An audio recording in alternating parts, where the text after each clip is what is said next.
Chapter 111. Expiation. Notwithstanding the density of the crowd, Monsieur de Villefort saw it open before him. There is something so awe-inspiring in great afflictions that even in the worst times the first emotion of a crowd has generally been to sympathize with the sufferer in a great catastrophe. Many people have been assassinated in a tumult, but even criminals have rarely been insulted during trial. Thus Villefort passed through the mass of spectators and officers of the Palais and withdrew. Though he had acknowledged his guilt, he was protected by his grief. There are some situations which men understand by instinct, but which reason is powerless to explain. In such cases, the greatest poet is he who gives utterance to the most natural and vehement outburst of sorrow. Those who hear the bitter cry are as much impressed as if they listened to an entire poem, and when the sufferer is sincere, they are right in regarding his outburst as sublime. It would be difficult to describe the state of stupor in which Villefort left the Palais. Every pulse beat with feverish excitement, every nerve was strained, every vein swollen, and every part of his body seemed to suffer distinctly from the rest, thus multiplying his agony 1,000-fold. He made his way along the corridors through force of habit. He threw aside his magisterial robe, not out of deference to etiquette, but because it was an unbearable burden, a veritable garb of Nessus, insatiate in torture. Having staggered as far as the Rue Dauphine, he perceived his carriage, awoke his sleeping coachman by opening the door himself, threw himself on the cushions and pointed towards the Faubourg Saint-Honoré. The carriage drove on. The weight of his fallen fortunes seemed suddenly to crush him. He could not foresee the consequences. He could not contemplate the future with the indifference of the hardened criminal who merely faces a contingency already familiar. God was still in his heart. "God," he murmured, not knowing what he said. "God, God." Behind the event that had overwhelmed him, he saw the hand of God. The carriage rolled rapidly onward. Villefort, while turning restlessly on the cushions, felt something press against him. He put out his hand to remove the object. It was a fan which Madame de Villefort had left in the carriage. This fan awakened a recollection which darted through his mind like lightning. He thought of his wife. "Oh!" he exclaimed, as though a red-hot iron were piercing his heart. During the last hour his own crime had alone been presented to his mind. Now another object, not less terrible, suddenly presented itself. His wife! He had just acted the inexorable judge with her. He had condemned her to death, and she, crushed by remorse, struck with terror, covered with the shame inspired by the eloquence of his irreproachable virtue. She, a poor, weak woman, without help or the power of defending herself against his absolute and supreme will. She might at that very moment, perhaps, be preparing to die. An hour had elapsed since her condemnation. At that moment, doubtless, she was recalling all her crimes to her memory. She was asking pardon for her sins.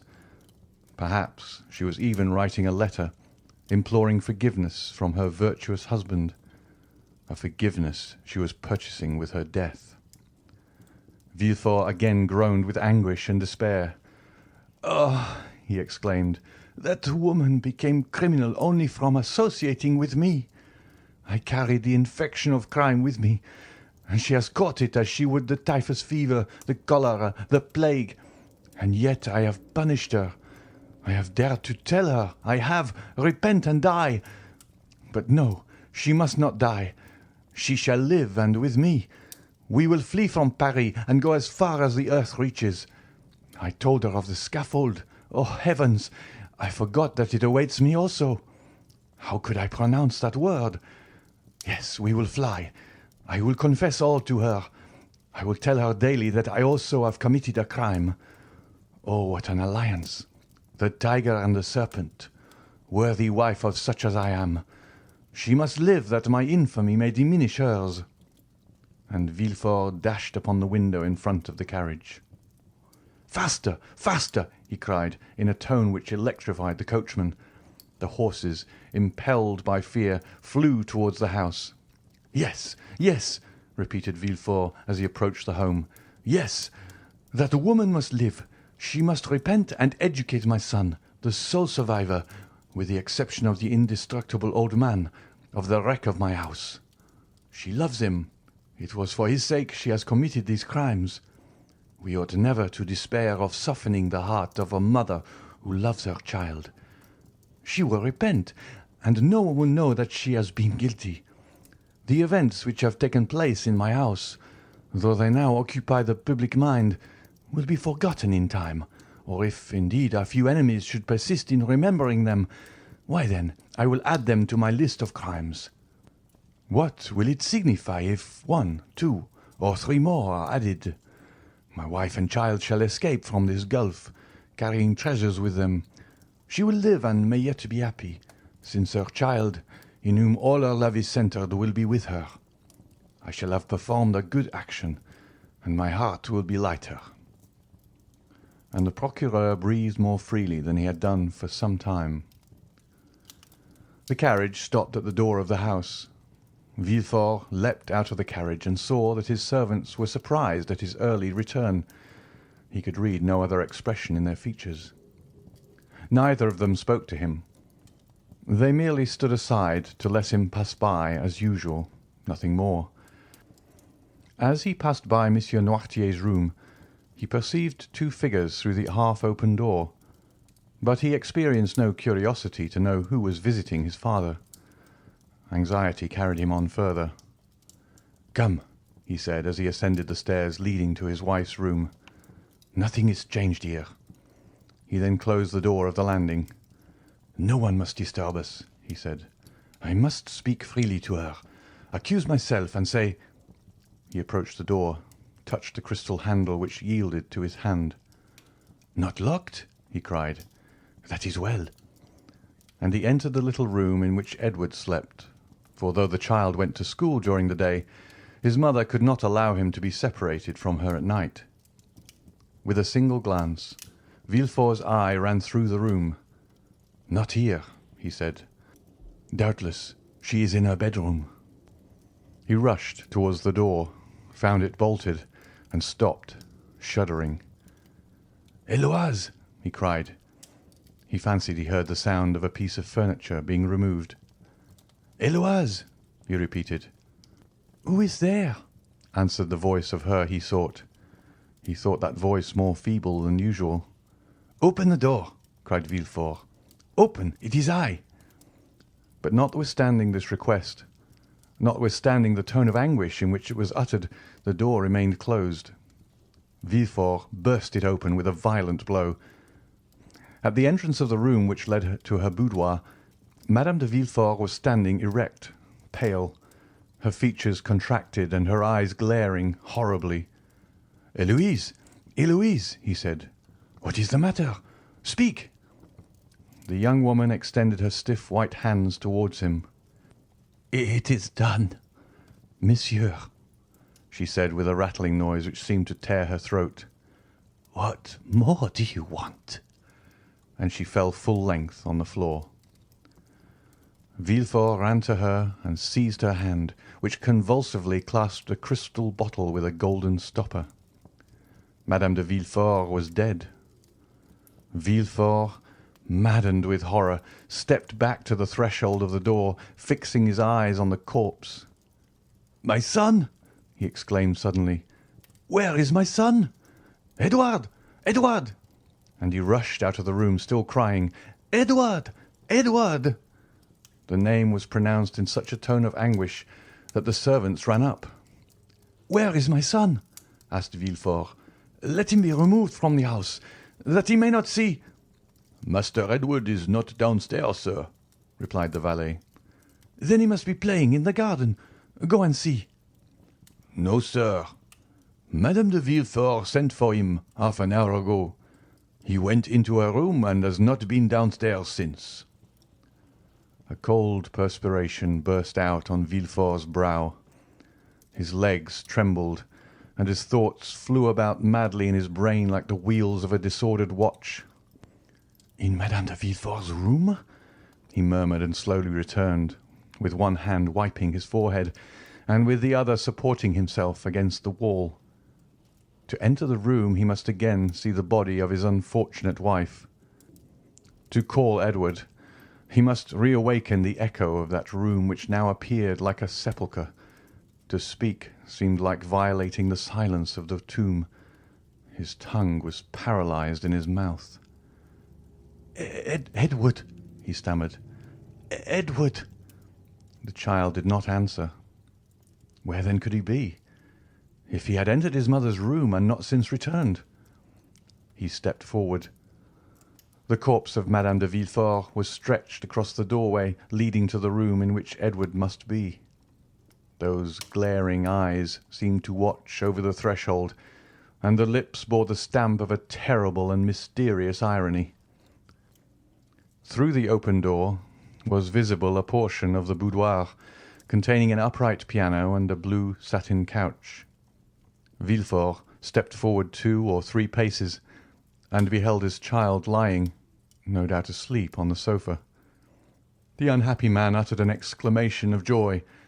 A ray of light seemed to penetrate the abyss of despair and darkness.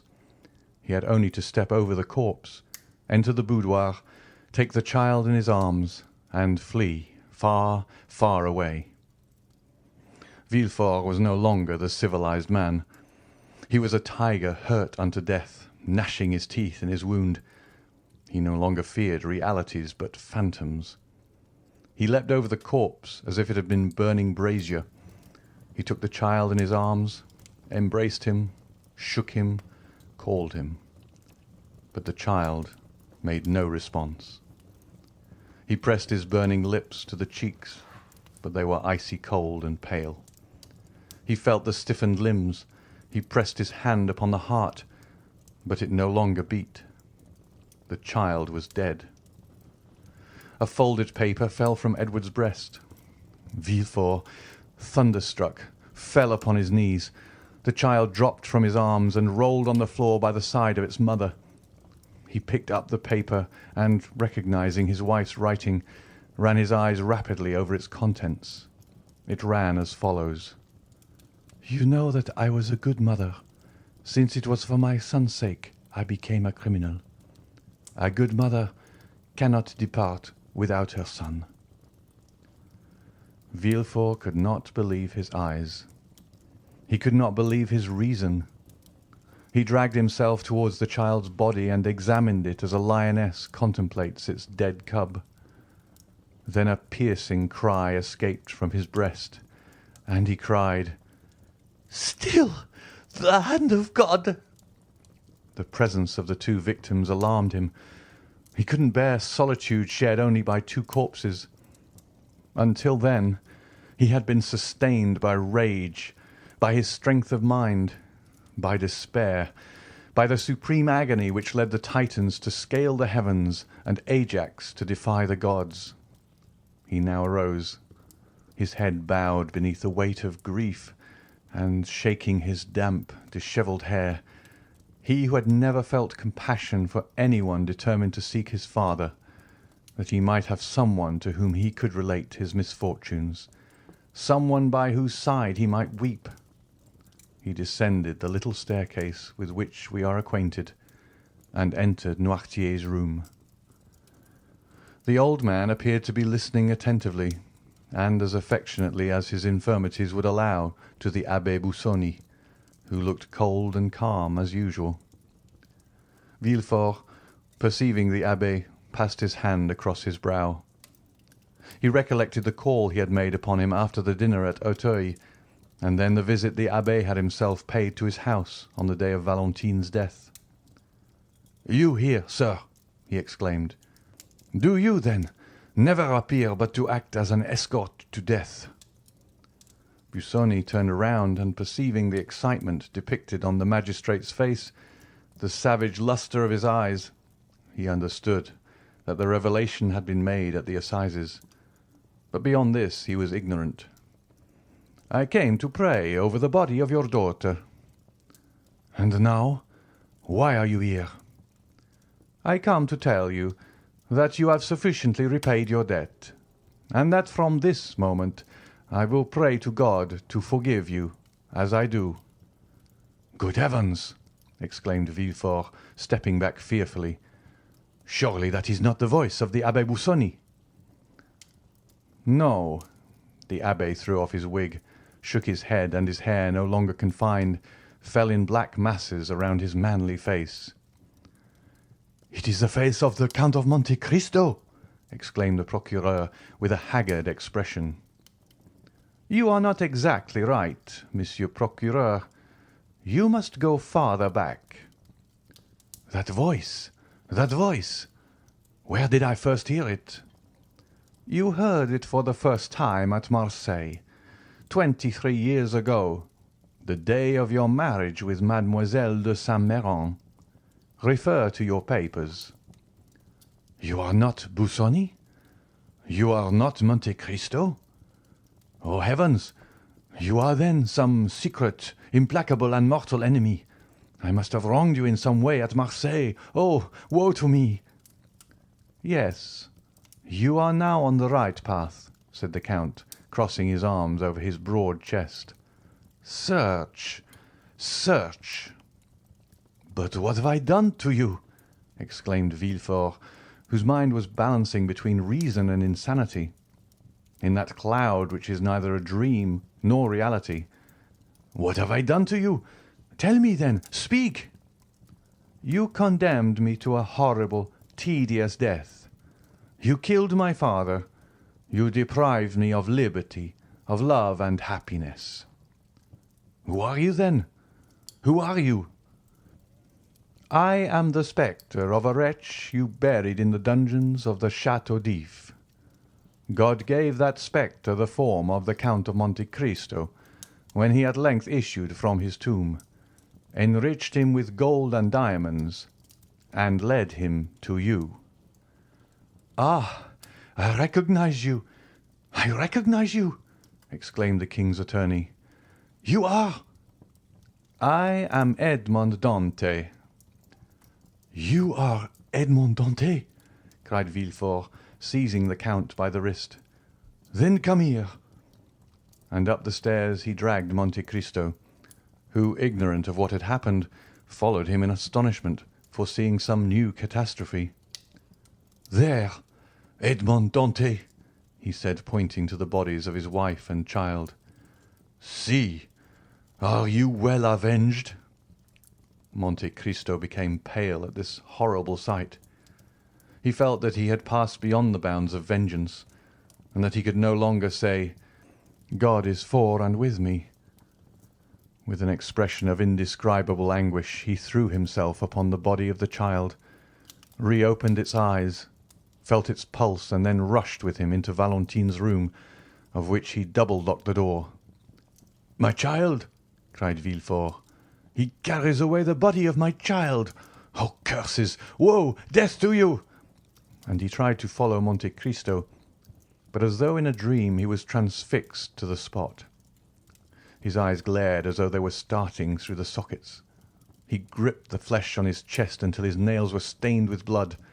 The veins of his temples swelled and boiled as though they would burst their narrow boundary and deluge his brain with living fire. This lasted several minutes, until the frightful overturn of reason was accomplished. Then, uttering a loud cry, followed by a burst of laughter, he rushed down the stairs. A quarter of an hour afterwards, the door of Valentine's room opened, and Monte Cristo reappeared. Pale, with a dull eye and heavy heart, all the noble features of that face, usually so calm and serene, were overcast by grief. In his arms he held the child, whom no skill had been able to recall to life. Bending on one knee, he placed it reverently by the side of its mother, with its head upon her breast. Then rising, he went out, and meeting a servant on the stairs, he asked, "Where is Monsieur de Villefort?" The servant, instead of answering, pointed to the garden. Monte Cristo ran down the steps and, advancing towards the spot designated, beheld Villefort encircled by his servants, with a spade in his hand, and digging the earth with fury. "It is not here!" he cried. "It is not here!" And then he moved farther on and began again to dig. Monte Cristo approached him and said in a low voice, with an expression almost humble, "Sir, you have indeed lost a son, but—" Villefort interrupted him. He had neither listened nor heard. "Oh, I will find it!" he cried. "You may pretend he is not here, but I will find him, though I dig forever." Monte Cristo drew back in horror. "Oh," he said, "he is mad." And as though he feared that the walls of the accursed house would crumble around him, he rushed into the street, for the first time doubting whether he had the right to do as he had done. "Oh, enough of this! Enough of this!" he cried. "Let me save the last." On entering his house he met Morel, who wandered about like a ghost awaiting the heavenly mandate for return to the tomb. "Prepare yourself, Maximilian," he said with a smile. "We leave Paris tomorrow." "Have you nothing more to do there?" asked Morel. "No," replied Monte Cristo. "God grant I may not have done too much already." The next day they indeed left, accompanied only by Baptistin. Haydée had taken away Ali, and Bertuccio remained with Noirtier. End of chapter 111. Chapter 112. The Departure. The recent event formed the theme of conversation throughout all Paris. Emmanuel and his wife conversed with natural astonishment in their little apartment in the Rue Meslay upon the three successive, sudden, and most unexpected catastrophes of Morcerf, Danglars, and Villefort. Maximilien, who was paying them a visit, listened to their conversation, or rather was present at it, plunged in his accustomed state of apathy. "Indeed," said Julie, "might we not almost fancy, Emmanuel, that those people so rich, so happy, but yesterday had forgotten in their prosperity that an evil genius, like the wicked fairies in Perrault's stories, who present themselves unbidden at a wedding or a baptism, hovered over them and appeared all at once to revenge himself for their fatal neglect?" "What a dire misfortune!" said Emmanuel, thinking of Morcerf and Danglars. "What dreadful sufferings!" said Julie, remembering Valentine, but whom, with a delicacy natural to women, she did not name before her brother. "If the Supreme Being has directed the fatal blow," said Emmanuel, "it must be that he in his great goodness has perceived nothing in the past lives of those people to merit mitigation of their awful punishment." "Do you not form a very rash judgment, Emmanuel?" said Julie. "When my father, with a pistol in his hand, was once on the point of committing suicide, had anyone then said, 'This man deserves his misery,' would not that person have been deceived?" "Yes, but your father was not allowed to fall. A being was commissioned to arrest the fatal hand of death about to descend on him." Emmanuel had scarcely uttered these words when the sound of the bell was heard, the well-known signal given by the porter that a visitor had arrived. Nearly at the same instant the door was opened, and the Count of Monte Cristo appeared on the threshold. The young people uttered a cry of joy, while Maximilian raised his head, but let it fall again immediately.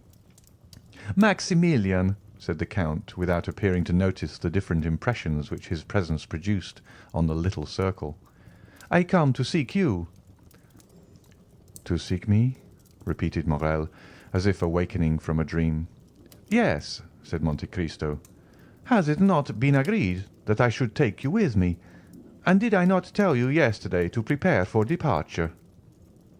"I am ready," said Maximilian. "I came expressly to wish them farewell." "Whither are you going, Count?" asked Julie. "In the first instance to Marseille, madame." "To Marseille?" exclaimed the young couple. "Yes, and I take your brother with me." "Oh, Count," said Julie, Will you restore him to us, cured of his melancholy?" Morrel turned away to conceal the confusion of his countenance. "You perceive, then, that he is not happy?" said the Count. "Yes," replied the young woman, "and fear much that he finds our home but a dull one." "I will undertake to divert him," replied the Count. "I am ready to accompany you, sir," said Maximilian. "Adieu, my kind friends. Emmanuel, Julie, farewell." "How farewell?" exclaimed Julie. "Do you leave us thus, so suddenly, without any preparations for your journey, without even a passport?" "Needless delays but increase the grief of parting," said Monte Cristo, "and Maximilian has doubtless proved himself with everything requisite. At least, I advised him to do so." "I have a passport, and my clothes are ready packed," said Morrel, in his tranquil but mournful manner. "Good," said Monte Cristo, smiling. "In these prompt arrangements we recognize the order of a well-disciplined soldier." "And you leave us," said Julie, "at a moment's warning? You do not give us a day, no, not even an hour before your departure?" "My carriage is at the door, madame, and I must be in Rome in 5 days." "But does Maximilian go to Rome?" exclaimed Emmanuel. "I am going wherever it may please the Count to take me," said Morrel, with a smile full of grief. "I am under his orders for the next month." "Oh, heavens! How strangely he expresses himself!" said Julie. "Maximilian goes with me," said the Count in his kindest and most persuasive manner. "Therefore, do not make yourself uneasy on your brother's account." "Once more farewell, my dear sister. Emmanuel, adieu," Morrel repeated. "His carelessness and indifference touch me to the heart," said Julie. "Oh, Maximilian, Maximilian, you are certainly concealing something from us." "Pah!" said Monte Cristo. "You will see him return to you gay, smiling, and joyful." Maximilian cast a look of disdain, almost of anger, on the Count. "We must leave you," said Monte Cristo. "Before you quit us, Count," said Julie, "will you permit us to express to you all that the other day—" "Madame," interrupted the Count, taking her 2 hands in his, "all that you could say in words would never express what I read in your eyes. The thoughts of your heart are fully understood by mine, like benefactors in romances. I should have left you without seeing you again, but that would have been a virtue beyond my strength, because I am a weak and vain man, fond of the tender, kind, and thankful glances of my fellow creatures. On the eve of departure, I carry my egotism so far as to say, do not forget me, my kind friends, for probably you will never see me again." "Never see you again?" exclaimed Emmanuel, while 2 large tears rolled down Julie's cheeks. "Never behold you again? It is not a man, then, but some angel that leaves us, and this angel is on the point of returning to heaven after having appeared on earth to do good." "Say not so," quickly returned Monte Cristo. "Say not so, my friends. Angels never err. Celestial beings remain where they wish to be. Fate is not more powerful than they. It is they who, on the contrary, overcome fate. No, Emmanuel, I am but a man, and your admiration is as unmerited as your words are sacrilegious." And pressing his lips on the hand of Julie, who rushed into his arms, he extended his other hand to Emmanuel. Then, tearing himself from this abode of peace and happiness, he made a sign to Maximilian, who followed him passively, with the indifference which had been perceptible in him ever since the death of Valentine had so stunned him. "Restore my brother to peace and happiness," whispered Julie to Monte Cristo, and the Count pressed her hand in reply, as he had done 11 years before on the staircase leading to Morrel's study. "You still confide, then, in Sinbad the sailor?" asked he, smiling. "Oh, yes," was the ready answer. Well, then, sleep in peace, and put your trust in heaven." As we have said before, the post-chaise was waiting. 4 powerful horses were already pawing the ground with impatience, while Ali, apparently just arrived from a long walk, was standing at the foot of the steps, his face bathed in perspiration. "Well," asked the Count in Arabic, "have you been to see the old man?" Ali made a sign in the affirmative. "And have you placed the letter before him, as I ordered you to do?" The slave respectfully signalized that he had. "And what did he say, or rather do?" Ali placed himself in the light so that his master might see him distinctly, and then imitating in his intelligent manner the countenance of the old man, he closed his eyes, as Noirtier was in the custom of doing when saying "yes." "Good.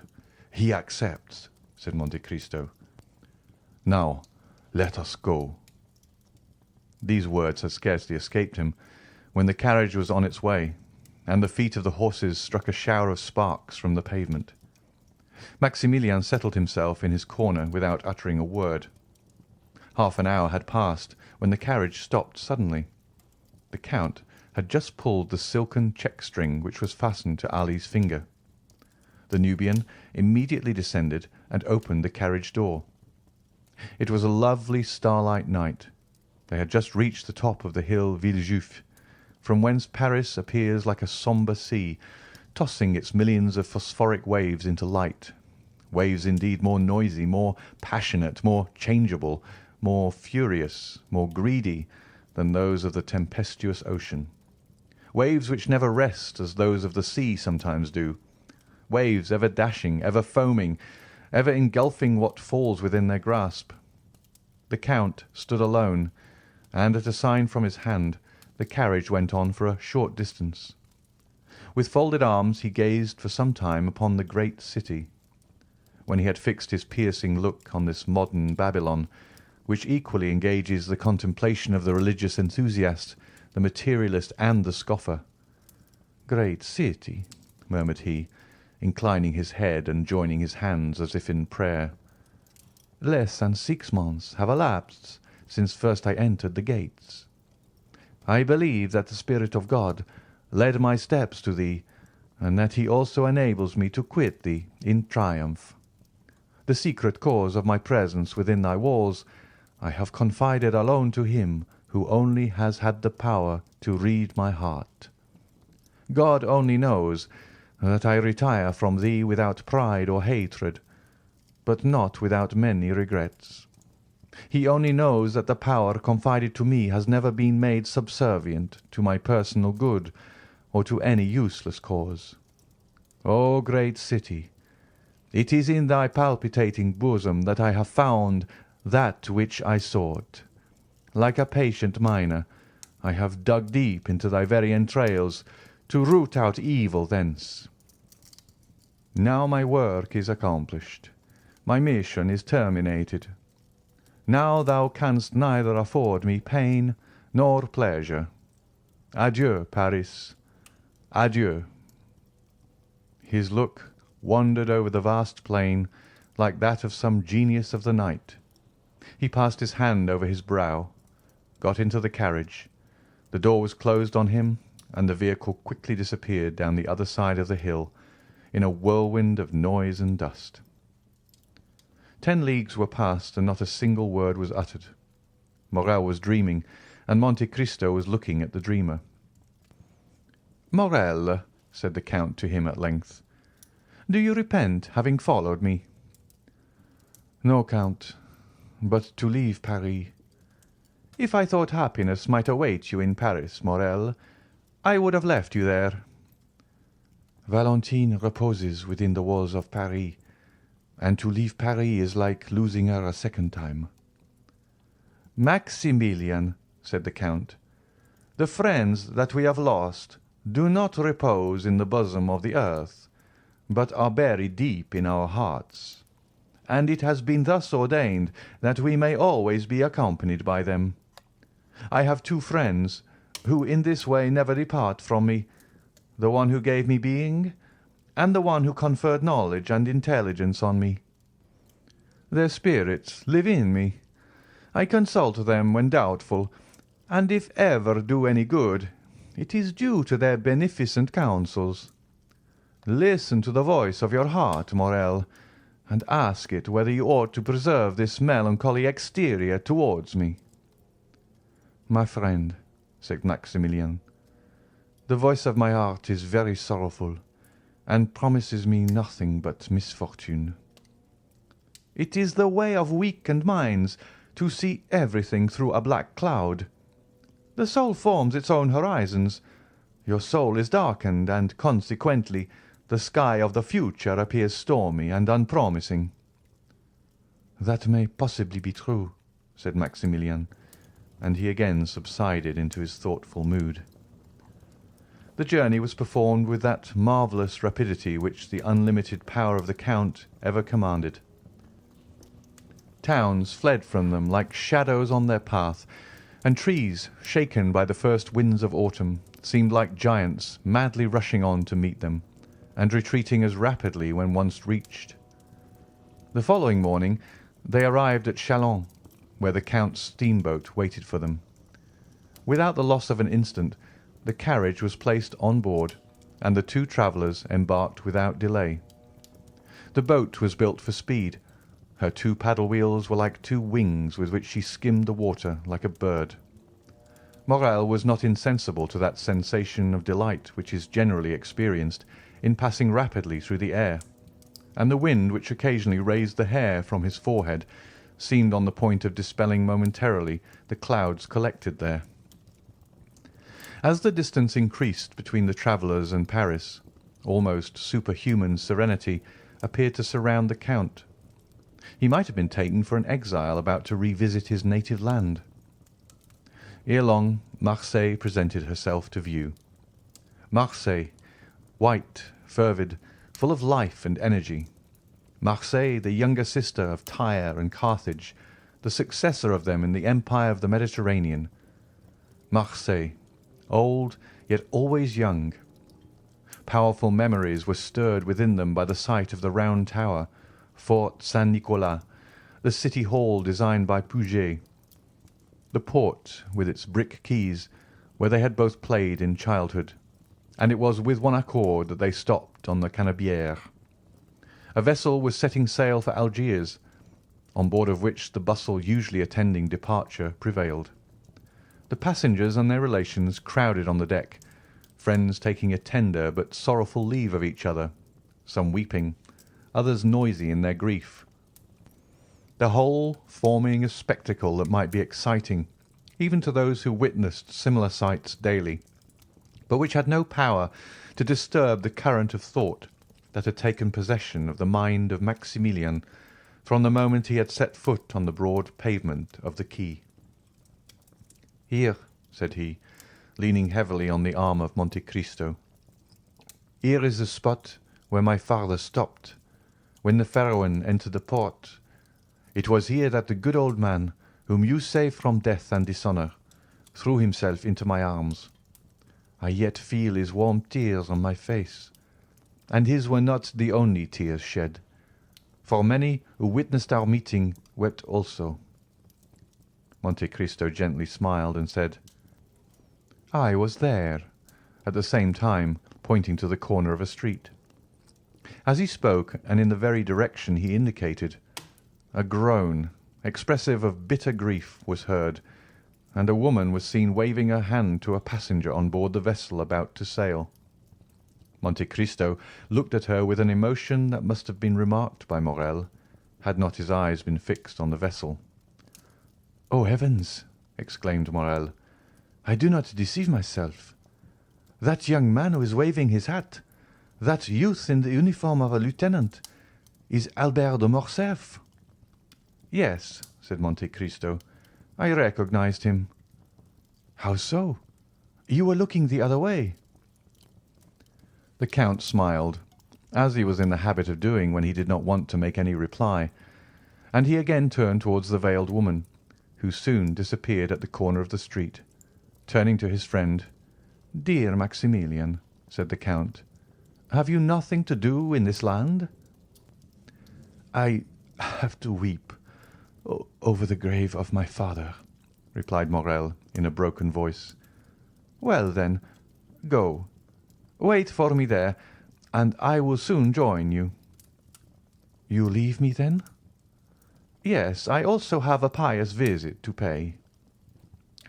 Morel allowed his hand to fall into that which the Count extended to him. Then, with an inexpressibly sorrowful inclination of the head, he quitted the Count, and bent his steps to the east of the city. Monte Cristo remained on the same spot until Maximilian was out of sight. He then walked slowly towards the Allée de Meilhan, to seek out a small house with which our readers were made familiar at the beginning of this story. It yet stood, under the shade of the fine avenue of lime trees, which forms one of the most frequent walks of the idlers of Marseille. Covered by an immense vine, which spreads its aged and blackened branches over the stone front, burnt yellow by the ardent sun of the south. 2 stone steps, worn away by the friction of many feet, led to the door, which was made of 3 planks. The door had never been painted or varnished, so great cracks yawned in it during the dry season, to close again when the rains came on.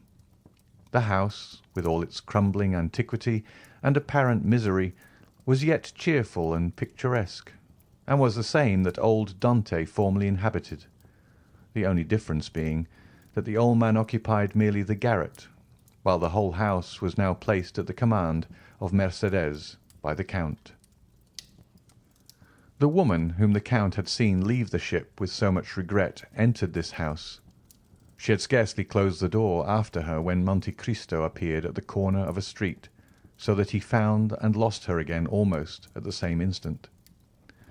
The worn-out steps were old acquaintances of his.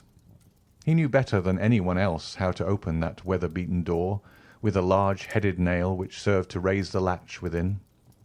He entered without knocking, or giving any other intimation of his presence, as if he had been a friend or the master of the place. At the end of a passage paved with bricks was a little garden, bathed in sunshine and rich in warmth and light.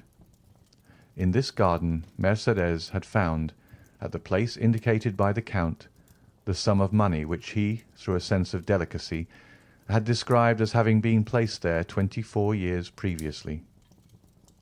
The trees of the garden were easily seen from the steps of the street door. Monte Cristo, on stepping into the house, heard a sigh that was almost a deep sob. He looked in the direction whence it came, and there, under an arbour of Virginia jessamine, with its thick foliage and beautiful long purple flowers, he saw Mercédès seated with her head bowed and weeping bitterly. She had raised her veil, and with her face hidden by her hands was giving free scope to the sighs and tears which had been so long restrained by the presence of her son. Monte Cristo advanced a few steps, which were heard on the gravel. Mercédès raised her head and uttered a cry of terror on beholding a man before her. "Madame," said the Count, "it is no longer in my power to restore you to happiness, but I offer you consolation. Will you deign to accept it as coming from a friend?" "I am indeed most wretched," replied Mercédès, "alone in the world. I had but my son, and he has left me." "He possesses a noble heart, madame," replied the Count, "and he has acted rightly. He feels that every man owes a tribute to his country. Some contribute their talents, others their industry. These devote their blood, those their nightly labours to the same cause. Had he remained with you, his life must have become a hateful burden, nor would he have participated in your griefs. He will increase in strength and honour by struggling with adversity, which he will convert into prosperity. Leave him to build up the future for you, and I venture to say you will confide it to safe hands." "Oh," replied the wretched woman, mournfully shaking her head, "the prosperity of which you speak, and which, from the bottom of my heart, I pray God in his mercy to grant him, I can never enjoy. The bitter cup of adversity has been drained to me to the very dregs, and I feel that the grave is not far distant. You have acted kindly, Count, in bringing me back to the place where I have enjoyed so much bliss. I ought to meet death on the same spot where happiness was once all my own."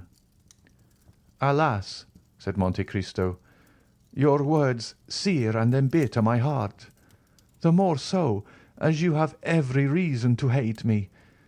I have been the cause of all your misfortunes, but why do you pity instead of blaming me?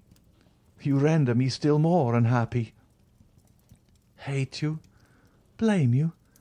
You, Edmond? Hate, reproach, the man that has spared my son's life? For was it not your fatal and sanguinary intention to destroy that son of whom Monsieur de Morcerf was so proud? Oh, look at me closely, and discover if you can even the semblance of a reproach in me." The Count looked up and fixed his eyes on Mercédès, who arose partly from her seat and extended both her hands towards him. "Oh, look at me," continued she with a feeling of profound melancholy. "My eyes no longer dazzled by their brilliancy, for the time has long fled since I used to smile on Edmond Dantès, who anxiously looked out for me from the window of yonder garret, then inhabited by his old father. Years of grief have created an abyss between those days and the present. I neither reproach you nor hate you, my friend. Oh no, Edmond, it is myself that I blame, myself that I hate. Oh, miserable creature that I am!" cried she, clasping her hands and raising her eyes to heaven. "I once possessed piety, innocence, and love, the three ingredients of the happiness of angels. And now what am I?" Monte Cristo approached her and silently took her hand. "No," said she, withdrawing it gently. "No, my friend, touch me not. You have spared me, yet of all those who have fallen under your vengeance, I was the most guilty. They were influenced by hatred, by avarice, and by self-love, but I was base, and for want of courage acted against my judgment. Nay, do not press my hand, Edmond. You are thinking, I am sure, of some kind speech to console me, but do not utter it to me. Reserve it for others more worthy of your kindness. See," and she exposed her face completely to view. "See, misfortune has silvered my hair. My eyes have shed so many tears that they are encircled by a rim of purple, and my brow is wrinkled. You, Edmond, on the contrary, you are still young, handsome, dignified. It is because you have had faith, because you have had strength, because you have had trust in God, and God has sustained you. But as for me, I have been a coward. I have denied God, and he has abandoned me." Mercédès burst into tears. Her woman's heart was breaking under its load of memories. Monte Cristo took her hand and imprinted a kiss on it, but she herself felt that it was a kiss of no greater warmth than he would have bestowed on the hand of some marble statue of a saint. "It often happens," continued she, "that a first fault destroys the prospects of a whole life. I believed you dead. Why did I survive you? What good has it done for me to mourn for you eternally in the secret recesses of my heart, only to make a woman of 39 look like a woman of 50? Why, having recognized you, and I the only one to do so, why was I able to save my son alone? Ought I not also to have rescued the man that I had accepted for a husband, guilty though he were? Yet I let him die. What do I say? Oh, merciful heavens! Was I not accessory to his death by my supine insensibility, by my contempt for him, not remembering or not willing to remember that it was for my sake he had become a traitor and a perjurer? In what am I benefited by accompanying my son so far, since I now abandon him and allow him to depart alone to the baneful climate of Africa? Oh, I have been base, cowardly, I tell you. I have abjured my affections, and like all renegades, I am of evil omen to those who surround me." "No, Mercedes," said Monte Cristo. "No, you judge yourself with too much severity. You are a noble-minded woman, and it was your grief that disarmed me. Still I was but an agent, led on by an invisible and offended deity, who chose not to withhold the fatal blow that I was destined to hurl. I take that God to witness, at whose feet I have prostrated myself daily for the last 10 years, that I would have sacrificed my life to you, and with my life the projects that were indissolubly linked with it. But, and I say it with some pride, Mercedes, God needed me, and I lived. Examine the past and the present, and endeavour to dive into futurity, and then say whether I am not a divine instrument. The most dreadful misfortunes, the most frightful sufferings, the abandonment of all those who loved me, the persecution of those who did not know me, formed the trials of my youth, when suddenly from captivity, solitude, misery, I was restored to light and liberty, and became the possessor of a fortune so brilliant, so unbounded, so unheard of, that I must have been blind not to be conscious that God had endowed me with it to work out his own great designs. From that time I looked upon this fortune as something confided to me for an especial purpose. Not a thought was given to a life which you once, Mercedes, had the power to render blissful. Not 1 hour of a peaceful calm was mine, but I felt myself driven on like an exterminating angel. Like adventurous captains about to embark on some enterprise full of danger, I laid in my provisions, I loaded my weapons, I collected every means of attack and defence. I inured my body to the most violent exercises, my soul to the bitterest trials. I taught my arm to slay, my eyes to behold excruciating sufferings, and my mouth to smile at the most horrid spectacles. Good-natured, confiding and forgiving as I had been, I became revengeful, cunning and wicked, or rather immovable as fate. Then I launched out into the path that was open to me. I overcame every obstacle and reached the goal. But woe to those who stood in my pathway. "Enough," said Mercedes. "Enough, Edmond. Believe me that she who alone recognized you has been the only one to comprehend you. And had she crossed your path, and you had crushed her like glass, still, Edmond, still she must have admired you. Like the gulf between me and the past, there is an abyss between you, Edmond, and the rest of mankind. And I tell you freely that the comparison I draw between you and other men will ever be one of my greatest tortures. No, there is nothing in the world to resemble you in worth and goodness. But we must say farewell, Edmond, and let us part." "Before I leave you, Mercedes, have you no request to make?" said the Count. "I desire but one thing in this world, Edmond, the happiness of my son."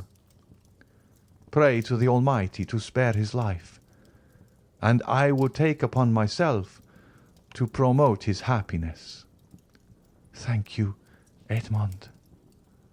"But have you no request to make for yourself, Mercedes?" "For myself I want nothing. I live, as it were, between two graves. One is that of Edmond Dantès, lost to me long since. He had my love.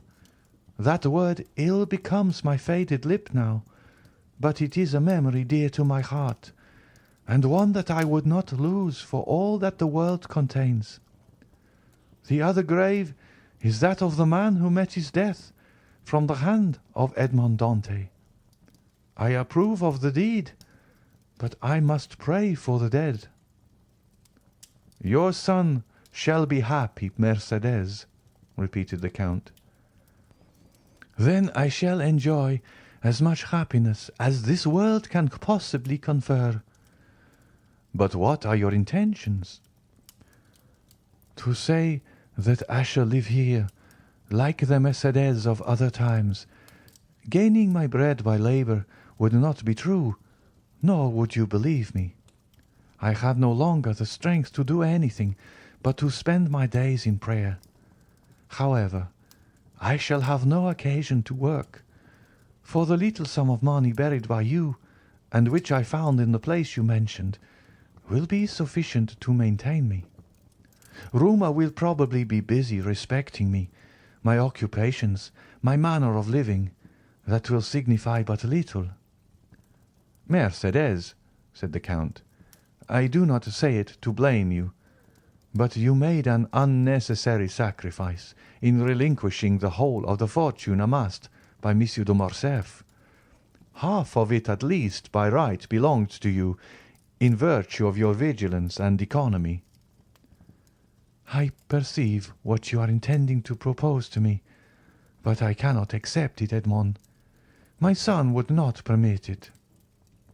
Nothing shall be done without the full approbation of Albert de Morcerf. I will make myself acquainted with his intentions, and will submit to them. But if he be willing to accept my offers, will you oppose them? You well know, Edmond, that I am no longer a reasoning creature.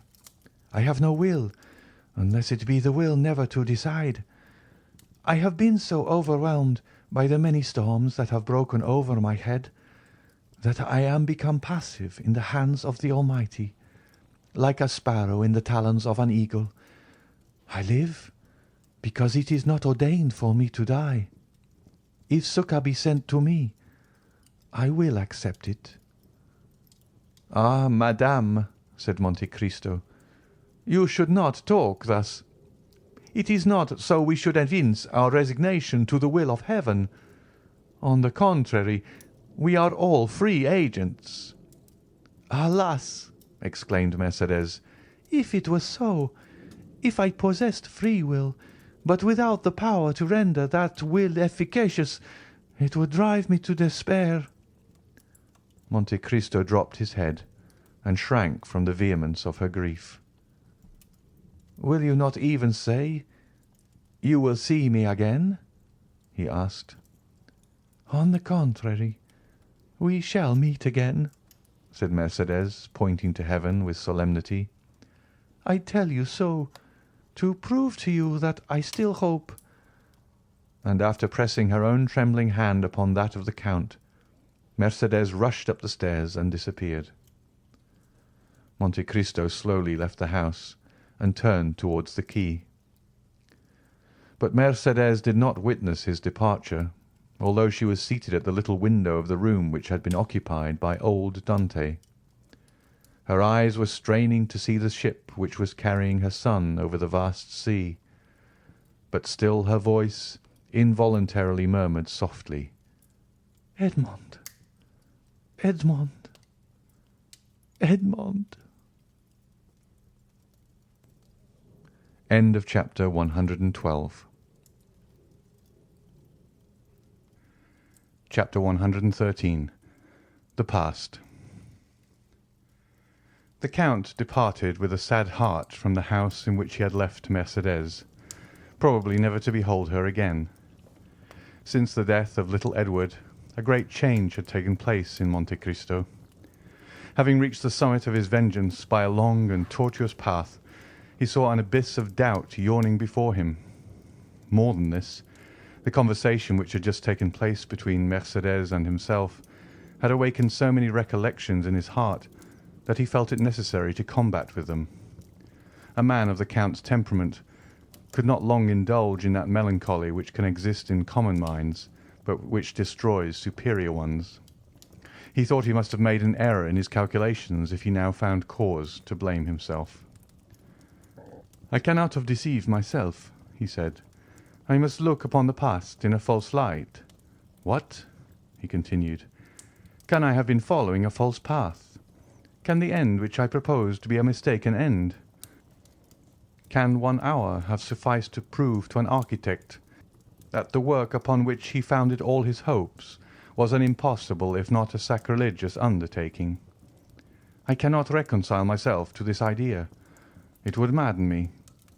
The reason why I am now dissatisfied is that I have not a clear appreciation of the past. The past, like the country through which we walk, becomes indistinct as we advance. My position is like that of a person wounded in a dream. He feels the wound, though he cannot recollect when he received it.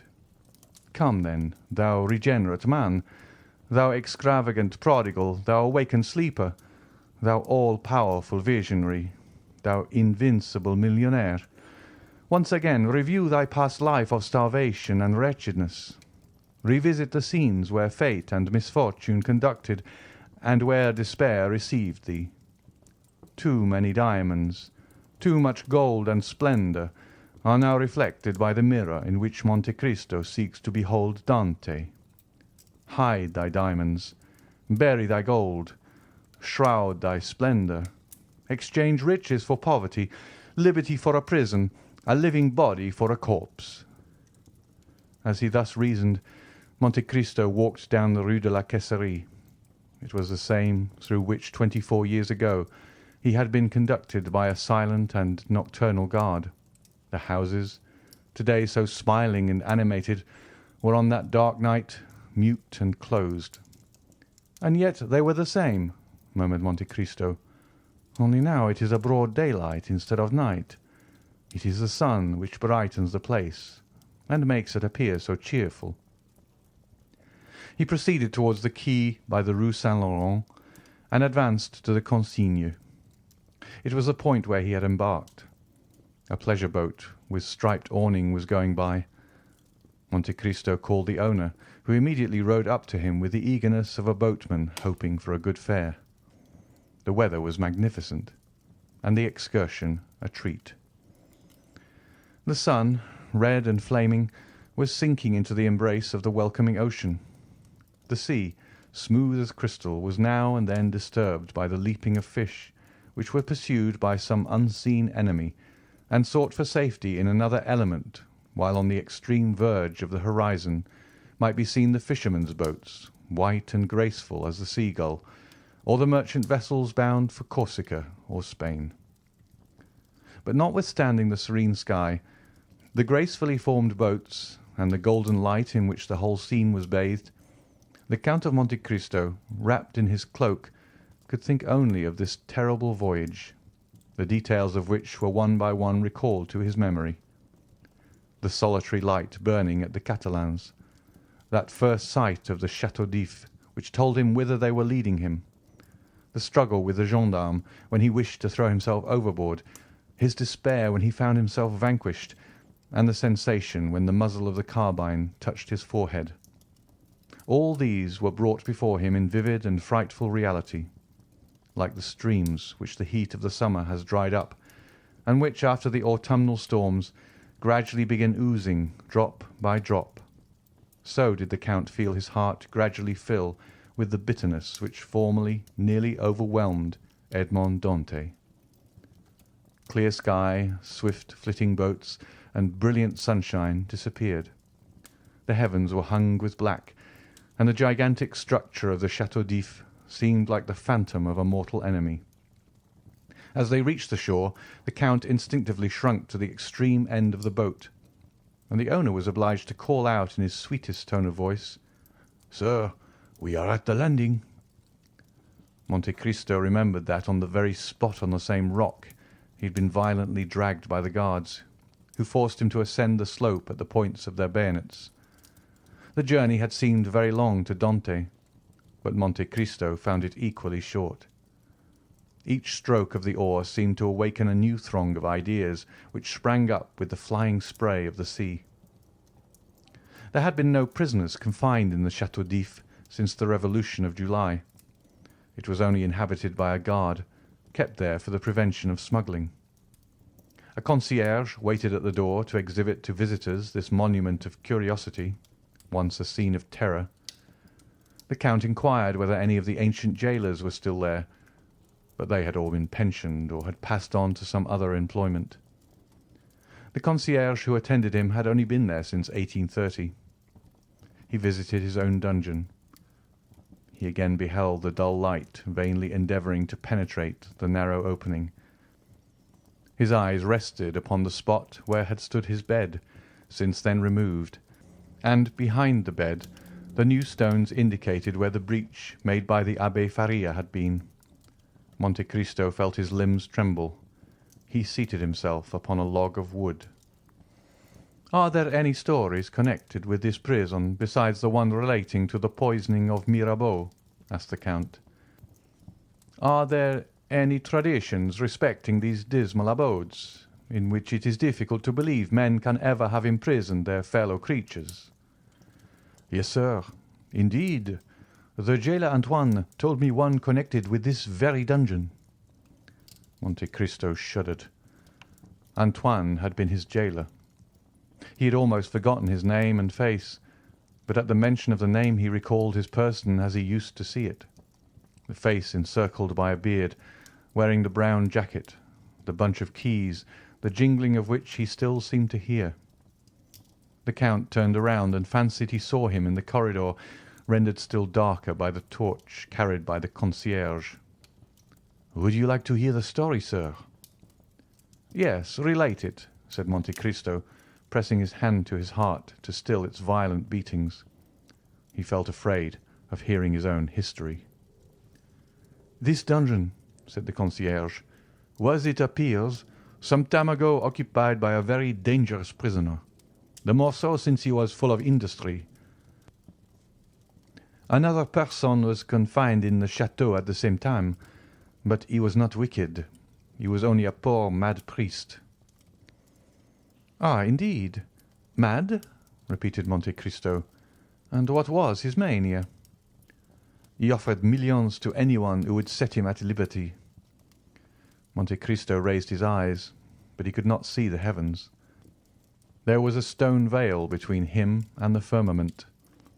He thought that there had been no less thick a veil before the eyes of those to whom Faria offered the treasures. "Could the prisoners see each other?" he asked. "Oh, no, sir. It was expressly forbidden. But they eluded the vigilance of the guards and made a passage from one dungeon to the other." "And which of them made this passage?" "Oh, it must have been the young man. Certainly, for he was strong and industrious, while the abbé was aged and weak. Besides, his mind was too vacillating to allow him to carry out an idea." "Blind fools," murmured the Count. "However, be that as it may, the young man made a tunnel. Oh, how, by what means, no one knows, but he made it, and there is the evidence yet remaining of his work. Do you see it?" And the man held the torch to the wall. "Ah, yes, I see," said the Count, his voice hoarse with emotion. "The result was that the two men communicated with one another. How long they did so, nobody knows. One day the old man fell ill and died. Now, guess what the young one did?" "Tell me." "He carried off the corpse, which he placed in his own bed with its face to the wall. Then he entered the empty dungeon, closed the entrance, and slipped into the sack which had contained the dead body. Did you ever hear of such an idea?" Monte Cristo closed his eyes, and seemed again to experience all the sensations he had felt when the coarse canvas, yet moist with the cold dews of death, had touched his face. The jailer continued. "Now this was his project. He fancied that they buried the dead at the Château d'If, and imagining they would not expend much labour on the grave of a prisoner, He calculated on raising the earth with his shoulders. But unfortunately their arrangements at the chateau frustrated his projects. They never buried the dead. They merely attached a heavy cannonball to the feet and then threw them into the sea. This is what was done. The young man was thrown from the top of the rock. The corpse was found on the bed the next day, and the whole truth was guessed. For the men who performed the office then mentioned, what they had not dared to speak of before, that at the moment the corpse was thrown into the deep, they heard a shriek, which was almost immediately stifled by the water in which it disappeared. The Count breathed with difficulty. The cold drops ran down his forehead, and his heart was full of anguish. "No," he muttered. "The doubt I felt was but the commencement of forgetfulness. But here the wound reopens, and the heart again thirsts for vengeance. And the prisoner?" he continued aloud. "Was he ever heard of afterwards?" "Oh, no, of course not. You can understand that one of two things must have happened. He must either have fallen flat, in which case the blow from a height of 90 feet must have killed him instantly, or he must have fallen upright, and then the weight would have dragged him to the bottom, where he remained. Poor fellow." "Then you pity him?" said the Count. "Ma foi, yes, though he was in his own element." "What do you mean?" "The report was that he had been a naval officer who had been confined for plotting with the Bonapartists." "Great is the truth," muttered the Count. "Fire cannot burn, nor water drown it. Thus the poor sailor lives in the recollection of those who narrate his history. His terrible story is recited in the chimney corner, and a shudder is felt at the description of his transit through the air to be swallowed by the deep." Then the Count added aloud, "Was his name ever known?" "Oh, yes, but only as number 34. "Oh, Villefort, Villefort," murmured the Count, "this scene must often have haunted thy sleepless hours." "Do you wish to see anything more, sir?" said the concierge. "Yes, especially if you would show me the poor Abbé's room." "Ah, numero 27. "Yes, number 27, repeated the Count, who seemed to hear the voice of the Abbé answering him in those very words through the wall when asked his name. "Come, sir." "Wait," said Monte Cristo. "I wish to take one final glance around this room." "This is fortunate," said the guide. "I have forgotten the other key." "Go and fetch it." "I will leave you the torch, sir." "No, take it away. I can see in the dark." "Why, you are like numero 34. They said he was so accustomed to darkness that he could see a pin in the darkest corner of his dungeon." "He spent 14 years to arrive at that," muttered the Count. The guide carried away the torch. The Count had spoken correctly. Scarcely had a few seconds elapsed ere he saw everything as distinctly as by daylight. Then he looked around him and really recognized his dungeon. "Yes," he said, "there is a stone upon which I used to sit. There is the impression made by my shoulders on the wall. There is the mark of my blood made when one day I dashed my head against the wall. Oh, those figures! How well I remember them! I made them one day to calculate the age of my father, that I might know whether I should find him still living, and that of Mercédès, to know if I should find her still free. After finishing that calculation, I had a minute's hope. I did not reckon upon hunger and infidelity." And a bitter laugh escaped the Count. He saw in fancy the burial of his father and the marriage of Mercédès. On the other side of the dungeon he perceived an inscription, the white letters of which were still visible on the green wall. "O God," he read, "preserve my memory." "Oh, yes," he cried, "that was my only prayer at last. I no longer begged for liberty, but memory. I dreaded to become mad and forgetful. O God, thou hast preserved my memory. I thank thee, I thank thee. At this moment the light of the torch was reflected on the wall. The guide was coming. Monte Cristo went to meet him. "Follow me, sir." And without ascending the stairs, the guide conducted him by a subterraneous passage to another entrance. There again Monte Cristo was assailed by a multitude of thoughts.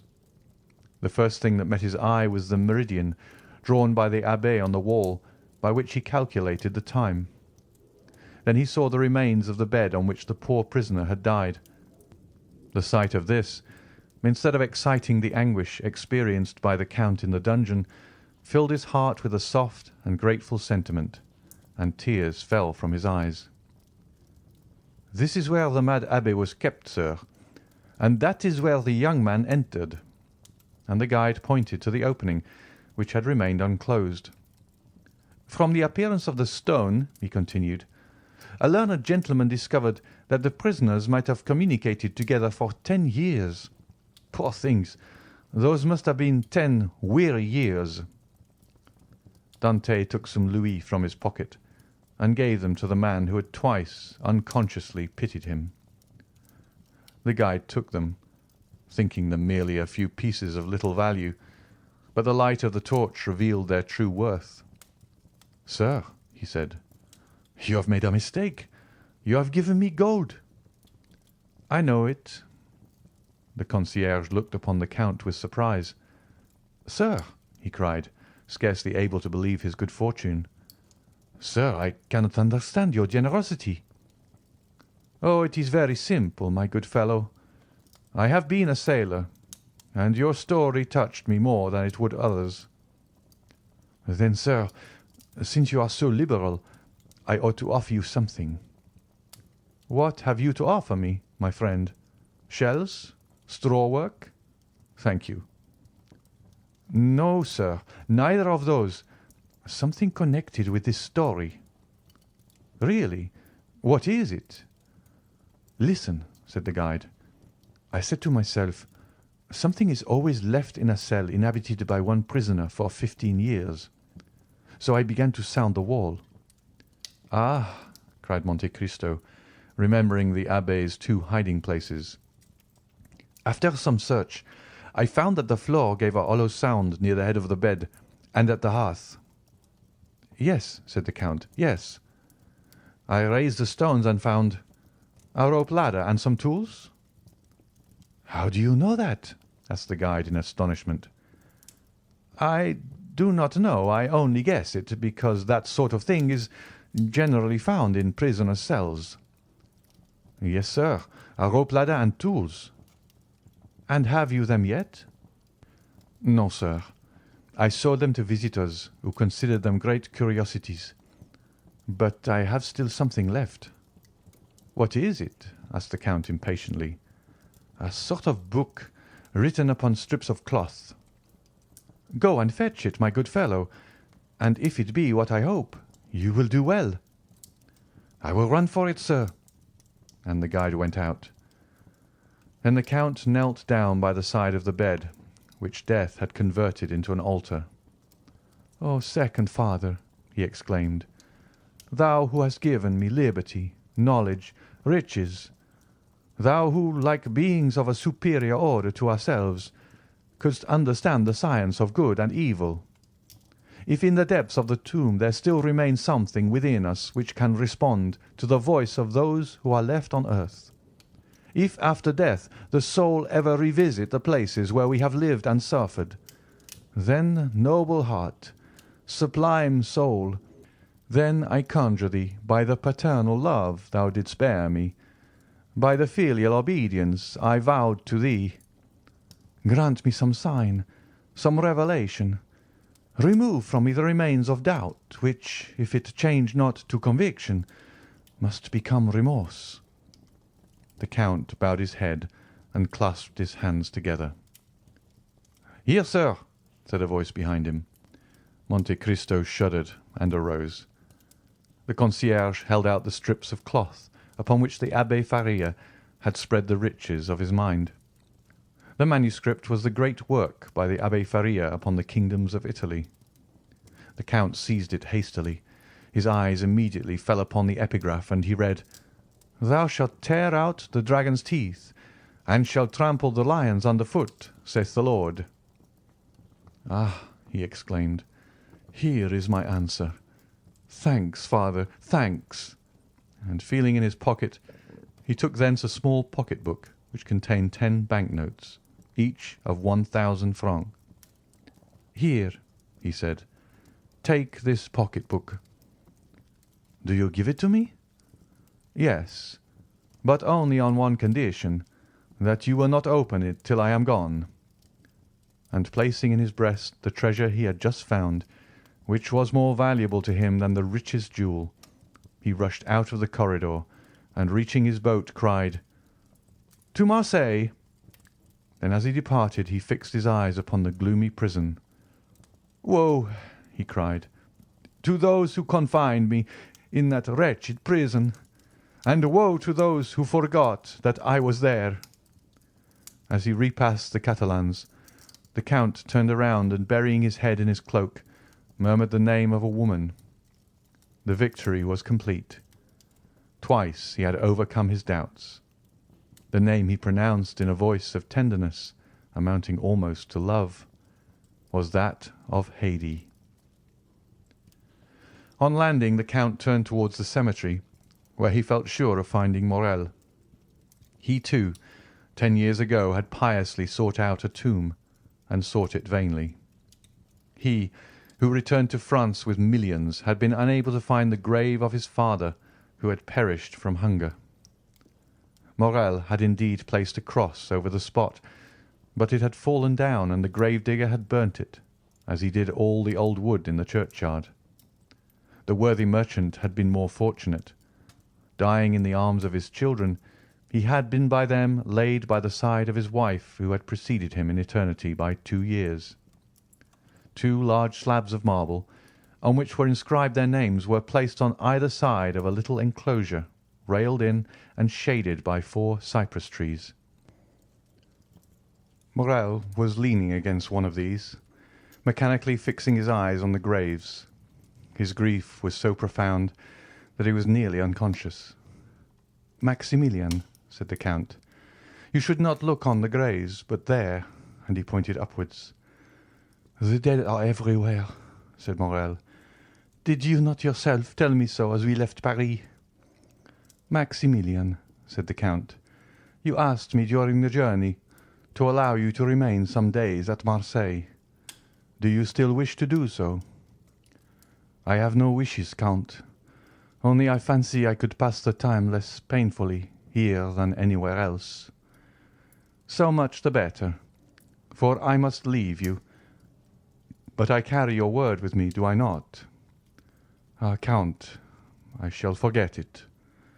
"No, you will not forget it, because you are a man of honour, Morel, because you have taken an oath, and are about to do so again." "Oh, Count, have pity upon me. I am so unhappy." "I have known a man much more unfortunate than you, Morel." "Impossible." "Alas," said Monte Cristo, "it is the infirmity of our nature always to believe ourselves much more unhappy than those who groan by our sides." "What can be more wretched than the man who has lost all he loved and desired in the world?" "Listen, Morel, and pay attention to what I am about to tell you. I knew a man who, like you, had fixed all his hopes of happiness upon a woman. He was young. He had an old father whom he loved, a betrothed bride whom he adored. He was about to marry her, when one of the caprices of fate, which would almost make us doubt the goodness of Providence, if that Providence did not afterwards reveal itself by proving that all is but a means of conducting to an end. One of those caprices deprived him of his mistress, of the future of which he had dreamed, for in his blindness he forgot he could only read the present, and cast him into a dungeon." "Ah," said Morel, "one quits a dungeon in a week, a month, or a year." "He remained there 14 years, Morel," said the Count, placing his hand on the young man's shoulder. Maximilian shuddered. "14 years," he muttered. 14 years, repeated the Count. During that time he had many moments of despair.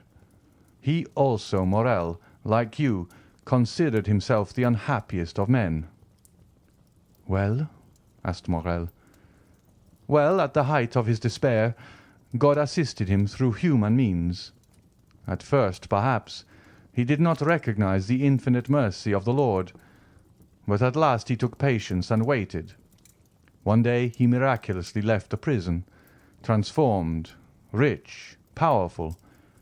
His first cry was for his father, but that father was dead.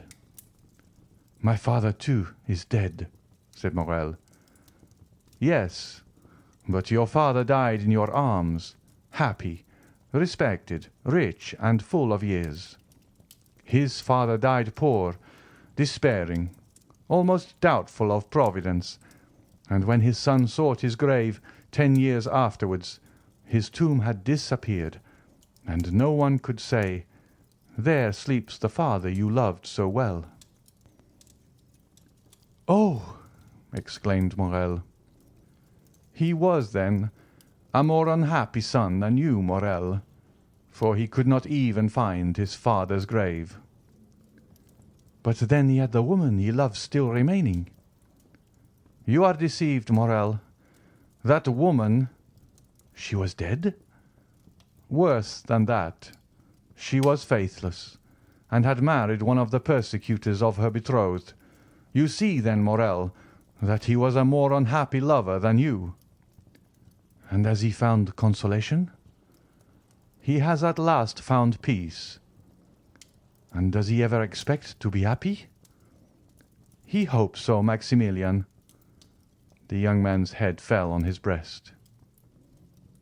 "You have my promise," he said, after a minute's pause, extending his hand to Monte Cristo. "Only remember—" "On the 5th of October, Morel, I shall expect you at the island of Monte Cristo. On the 4th a yacht will wait for you in the port of Bastia. It will be called the Euros. You will give your name to the captain, who will bring you to me. It is understood, is it not?" "But, Count, do you remember that the 5th of October—" "Child," replied the Count, "not to know the value of a man's word. I have told you 20 times that if you wish to die on that day I will assist you. Morel, farewell." "Do you leave me?"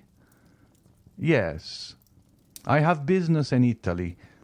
I leave you alone with your misfortunes, and with hope, Maximilian." "When do you leave?" "Immediately. The steamer waits, and in an hour I shall be far from you. Will you accompany me to the harbour, Maximilian?" "I am entirely yours, Count." Morel accompanied the Count to the harbour. The white steam was ascending like a plume of feathers from the black chimney. The steamer soon disappeared, and in an hour afterwards, as the Count had said, was scarcely distinguishable in the horizon amidst the fogs of the night. End of chapter 113.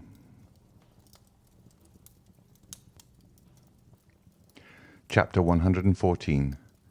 Peppino. At the same time that the steamer disappeared behind Cape Morgion, a man travelling post on the road from Florence to Rome had just passed the little town of Acquapendente. He was travelling fast enough to cover a great deal of ground without exciting suspicion. This man was dressed in a greatcoat, or rather a surtout, a little worse for the journey, but which exhibited the ribbon of the Legion of Honour still fresh and brilliant, a decoration which also ornamented the undercoat. He might be recognized not only by these signs, but also from the accent with which he spoke to the postilion as a Frenchman. Another proof that he was a native of the universal country was apparent in the fact of his knowing no other Italian words than the terms used in music, and which, like the Goddam of Figaro, served all possible linguistic requirements. "Allegro," he called out to the postilions at every ascent. "Moderato," he cried as they descended, and heaven knows there are hills enough between Rome and Florence by the way of Acquapendente. These two words greatly amused the men to whom they were addressed. On reaching La Storta, the point from whence Rome is first visible, the traveller evinced none of the enthusiastic curiosity which usually leads strangers to stand up and endeavour to catch sight of the dome of St. Peter's, which may be seen long before any other object is distinguishable. No, he merely drew a pocket-book from his pocket, and took from it a paper folded in four, and after having examined it in a manner almost reverential, he said, "Good, I have it still." The carriage entered by the Porto del Popolo, turned to the left, and stopped at the Hotel d'Espagne. Old Pastrini, our former acquaintance, received the traveller at the door, hat in hand. The traveller alighted, ordered a good dinner, and inquired the address of the house of Thomson and French, which was immediately given to him, as it was one of the most celebrated in Rome. It was situated in the Via dei Banchi, near St. Peter's in Rome. As everywhere else, the arrival of a post-chaise is an event. 10 young descendants of Marius and the Gracchi, barefooted and out at elbows, with one hand resting on the hip and the other gracefully curved above the head, stared at the traveller, the post-chaise, and the horses. To these were added about 50 little vagabonds from the Papal States, who earned a pittance by diving into the Tiber at high water from the bridge of St. Angelo. Now, as these street Arabs of Rome, more fortunate than those of Paris, understand every language, more especially the French, they heard the traveller order an apartment, a dinner, and finally inquire the way to the house of Thomson and French. The result was that when the newcomer left the hotel with the cicerone, a man detached himself from the rest of the idlers, and without having been seen by the traveller, and appearing to excite no attention from the guide, followed the stranger with as much skill as a Parisian police agent would have used. The Frenchman had been so impatient to reach the house of Thomson and French that he would not wait for the horses to be harnessed, but left word for the carriage to overtake him on the road, or to wait for him at the banker's door. He reached it before the carriage arrived. The Frenchman entered, leaving in the anteroom his guide, who immediately entered into conversation with 2 or 3 of the industrious idlers who are always to be found in Rome at the doors of banking houses, churches, museums, or theatres. With the Frenchman, the man who had followed him entered too. The Frenchman knocked at the inner door and entered the first room. His shadow did the same. "Messrs. Thomson and French?" inquired the stranger. An attendant arose at a sign from a confidential clerk at the first desk. "Whom shall I announce?" said the attendant. "Baron Danglars." "Follow me," said the man. A door opened, through which the attendant and the Baron disappeared. The man who had followed Danglars sat down on a bench. The clerk continued to write for the next 5 minutes. The man preserved profound silence and remained perfectly motionless. Then the pen of the clerk ceased to move over the paper. He raised his head, and appearing to be perfectly sure of privacy, "Aha," he said, "here you are, Peppino." "Yes," was the laconic reply. "You have found out that there is something worth having about this large gentleman. There is no great merit due to me, for we were informed of it. You know his business here, then?"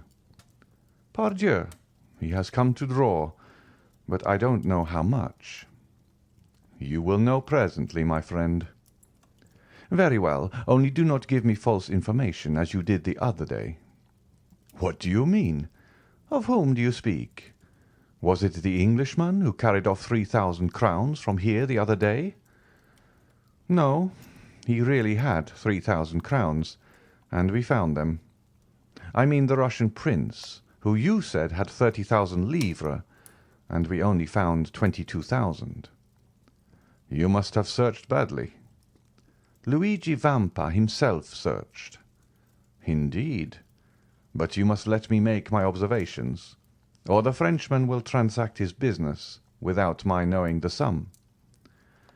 Peppino nodded, and taking a rosary from his pocket, began to mutter a few prayers while the clerk disappeared through the same door by which Danglars and the attendant had gone out. At the expiration of 10 minutes, The clerk returned with a beaming countenance. "Well?" asked Peppino of his friend. "Joy! Joy! The sum is large." 5 or 6 millions, is it not? "Yes, you know the amount?" On the receipt of the Count of Monte Cristo. "Why, how came you to be so well acquainted with all this?" I told you we were informed beforehand. "Then why do you apply to me?" That I may be sure I have the right man. "Yes, it is indeed he. 5 millions, a pretty sum, eh, Peppino?" "Hush! Here is our man." The clerk seized his pen, and Peppino his beads. One was writing and the other praying when the door opened. Danglars looked radiant with joy.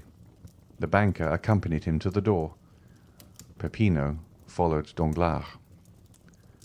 According to the arrangements, the carriage was waiting at the door. The guide held the door open. Guides are useful people who will turn their hands to anything. Danglars leapt into the carriage like a young man of 20. The cicerone reclosed the door and sprang up by the side of the coachman. Peppino mounted the seat behind. "Will your Excellency visit St. Peter's?" asked the cicerone. "I did not come to Rome to see," said Danglars aloud. Then he added softly with an avaricious smile, "I came to touch." and he rapped his pocket-book in which he had just placed a letter. "Then your Excellency is going—" "To the hotel." "Casa Pastrini," said the cicerone to the coachman, and the carriage drove rapidly on. 10 minutes afterwards the Baron entered his apartment, and Peppino stationed himself on the bench outside the door of the hotel, after having whispered something in the ear of one of the descendants of Marius and the Gracchi, whom we noticed at the beginning of the chapter, who immediately ran down the road leading to the capital at his fullest speed. Danglars was tired and sleepy. He therefore went to bed, placing his pocket-book under his pillow. Peppino had a little spare time, so he had a game of mora with the facchini, lost 3 crowns, and then to console himself drank a bottle of Orvieto. The next morning Danglars awoke late. Though he went to bed so early, he had not slept well for 5 or 6 nights, even if he'd slept at all. He breakfasted heartily, and, caring little, as he said, for the beauties of the Eternal City, ordered post-horses at noon. But Danglars had not reckoned upon the formalities of the police and the idleness of the posting-master. The horses only arrived at 2 o'clock, and the cicerone did not bring the passport till 3. All these preparations had collected a number of idlers round the door of Signor Pastrini's. The descendants of Marius and Gracchi were also not wanting. The Baron walked triumphantly through the crowd, who for the sake of gain styled him "Your Excellency." As Danglars had hitherto contented himself with being called a baron, he felt rather flattered at the title of Excellency, and distributed a dozen silver coins among the beggars, who were ready for 12 more to call him "Your Highness." "Which road?" asked the postilion in Italian. "The Ancona road," replied the Baron. Signor Pastrini interpreted the question and answer, and the horses galloped off. Danglars intended travelling to Venice, where he would receive one part of his fortune, and then proceeding to Vienna, where he would find the rest. He meant to take up his residence in the latter town, which he had been told was a city of pleasure. He had scarcely advanced 3 leagues out of Rome when daylight began to disappear. Danglars had not intended starting so late, or he would have remained. He put his head out and asked the postilion how long it would be before they reached the next town. "Non capisco." "Do not understand," was the reply. Danglars bent his head, which he meant to imply, "Very well." The carriage again moved on. "I will stop at the first posting-house," said Danglars to himself. He still felt the same self-satisfaction which he had experienced the previous evening, and which had procured him so good a night's rest. He was luxuriously stretched in a good English calash, with double springs. He was drawn by 4 good horses at full gallop. He knew the relay to be at a distance of 7 leagues. What subject of meditation could present itself to the banker, so fortunately become bankrupt? Danglars thought for 10 minutes about his wife in Paris, another 10 minutes about his daughter travelling with Mademoiselle d'Armilly. The same period was given to his creditors, and the manner in which he intended spending their money, and then, having no subject left for contemplation, he shut his eyes and fell asleep. Now and then a jolt more violent than the rest caused him to open his eyes. Then he felt that he was still being carried with great rapidity over the same country, thickly strewn with broken aqueducts, which looked like granite giants petrified while running a race. But the night was cold, dull, and rainy, and it was much more pleasant for a traveller to remain in the warm carriage than to put his head out of the window to make inquiries of a postilion whose only answer was "Non capisco." Danglars therefore continued to sleep, saying to himself that he would be sure to awake at the posting-house. The carriage stopped. Danglars fancied that they had reached the long-desired point. He opened his eyes and looked through the window, expecting to find himself in the midst of some town or at least a village, but he saw nothing except what seemed like a ruin, where 3 or 4 men went and came like shadows. Danglars waited a moment, expecting the postilion to come and demand payment with the termination of his stage. He intended taking advantage of the opportunity to make fresh inquiries of the new conductor, but the horses were unharnessed and others put in their places without any one claiming money from the traveller.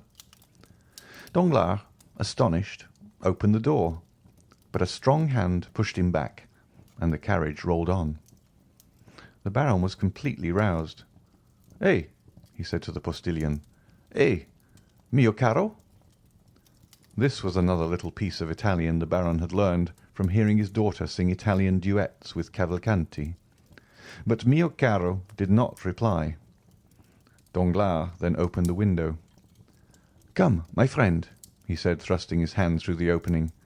"Where are we going?" "Dentro la testa," answered a solemn and imperious voice, accompanied by a menacing gesture. Danglars thought dentro la testa meant "put in your head." He was making rapid progress in Italian. He obeyed, not without some uneasiness, which, momentarily increasing, caused his mind, instead of being as unoccupied as it was when he began his journey, to fill with ideas which were very likely to keep a traveller awake, more especially one in such a situation as Danglars. His eyes acquired that quality which in the first moment of strong emotion enables them to see distinctly, and which afterwards fails from being too much taxed. Before we are alarmed, we see correctly. When we are alarmed, we see double, and when we have been alarmed, we see nothing but trouble. Danglars observed a man in a cloak galloping at the right hand of the carriage. "Some gendarmes!" he exclaimed. "Can I have been intercepted by French telegrams to the pontifical authorities?" He resolved to end his anxiety. "Where are you taking me?" he asked. "Dentro la testa," replied the same voice with the same menacing accent. Danglars turned to the left. Another man on horseback was galloping on that side. "Decidedly," said Danglars with the perspiration on his forehead, "I must be under arrest." And he threw himself back into the calash, not this time to sleep, but to think. Directly afterwards the moon rose. He then saw the great aqueducts, those stone phantoms which he had before remarked. Only then they were on the right hand. Now they were on the left. He understood that they had described a circle and were bringing him back to Rome. "Oh, unfortunate!" he cried. "They must have obtained my arrest." The carriage continued to roll on with frightful speed. An hour of terror elapsed, for every spot they passed showed that they were on the road back. At length he saw a dark mass against which it seemed as if the carriage was about to dash, but the vehicle turned to one side, leaving the barrier behind, and Danglars saw that it was one of the ramparts encircling Rome. "Mon Dieu!" cried Danglars. "We are not returning to Rome. Then it is not justice that is pursuing me. Gracious heavens! Another idea presents itself. What if they should be— His hair stood on end. He remembered those interesting stories, so little believed in Paris, respecting Roman bandits. He remembered the adventures that Albert de Morcerf had related when it was intended that he should marry Mademoiselle Eugénie. "They are robbers, perhaps," he muttered. Just then the carriage rolled on something harder than gravel road.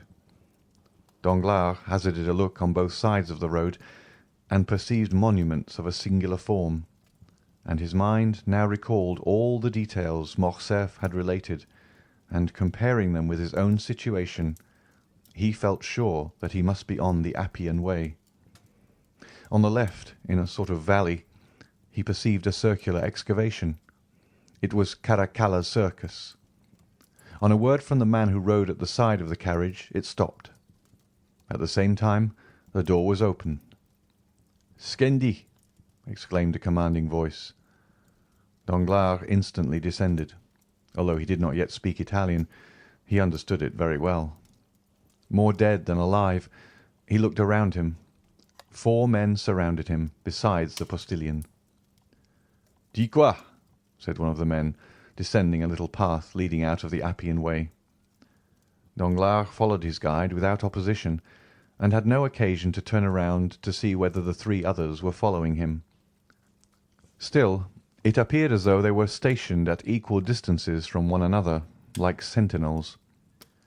After walking for about 10 minutes, during which Danglars did not exchange a single word with his guide, he found himself between a hillock and a clump of high weeds. 3 men standing silent formed a triangle, of which he was the centre. He wished to speak, but his tongue refused to move. "Avanti!" said the same sharp and imperative voice. This time Danglars had double reason to understand, for if the word and gesture had not explained the speaker's meaning, it was clearly expressed by the man walking behind him, who pushed him so rudely that he struck against the guide. This guide was our friend Peppino, who dashed into the thicket of high weeds through a path which none but lizards or polecats could have imagined to be an open road. Peppino stopped before a pit overhung by thick hedges. The pit, half open, afforded a passage to the young man, who disappeared like the evil spirits in the fairy tales. The voice and gesture of the man who followed Danglars ordered him to do the same. There was no longer any doubt. The bankrupt was in the hands of Roman banditti. Danglars acquitted himself like a man placed between 2 dangerous positions, and who is rendered brave by fear. Notwithstanding his large stomach, certainly not intended to penetrate the fissures of the Campagna, he slid down like Peppino, and closing his eyes fell upon his feet. As he touched the ground, he opened his eyes. The path was wide but dark. Peppino, who cared little for being recognized now that he was in his own territories, struck a light and lit a torch. 2 other men descended after Danglars, forming the rearguard, and pushing Danglars whenever he happened to stop. They came by a gentle declivity to the intersection of 2 corridors. The walls were hollowed out in sepulchres, one above the other, and which seemed in contrast with the white stones to open their large dark eyes, like those which we see on the faces of the dead. A sentinel struck the rings of his carbine against his left hand. "Who comes there?" he cried. A friend," said Peppino. "But where is the captain?" "There," said the sentinel, pointing over his shoulder to a spacious crypt hollowed out of the rock, the lights from which shone into the passage through the large arched openings. "Fine spoil, captain, fine spoil," said Peppino in Italian, and taking Danglars by the collar of his coat, he dragged him to an opening resembling a door, through which they entered the apartment which the captain appeared to have made his dwelling-place. "Is this the man?" asked the captain, who was attentively reading Plutarch's Life of Alexander. "Himself, captain, himself." "Very well, show him to me." At this rather impertinent order, Peppino raised his torch to the face of Danglars, who hastily withdrew that he might not have his eyelashes burnt. His agitated features presented the appearance of pale and hideous terror. "The man is tired," said the captain. "Conduct him to his bed."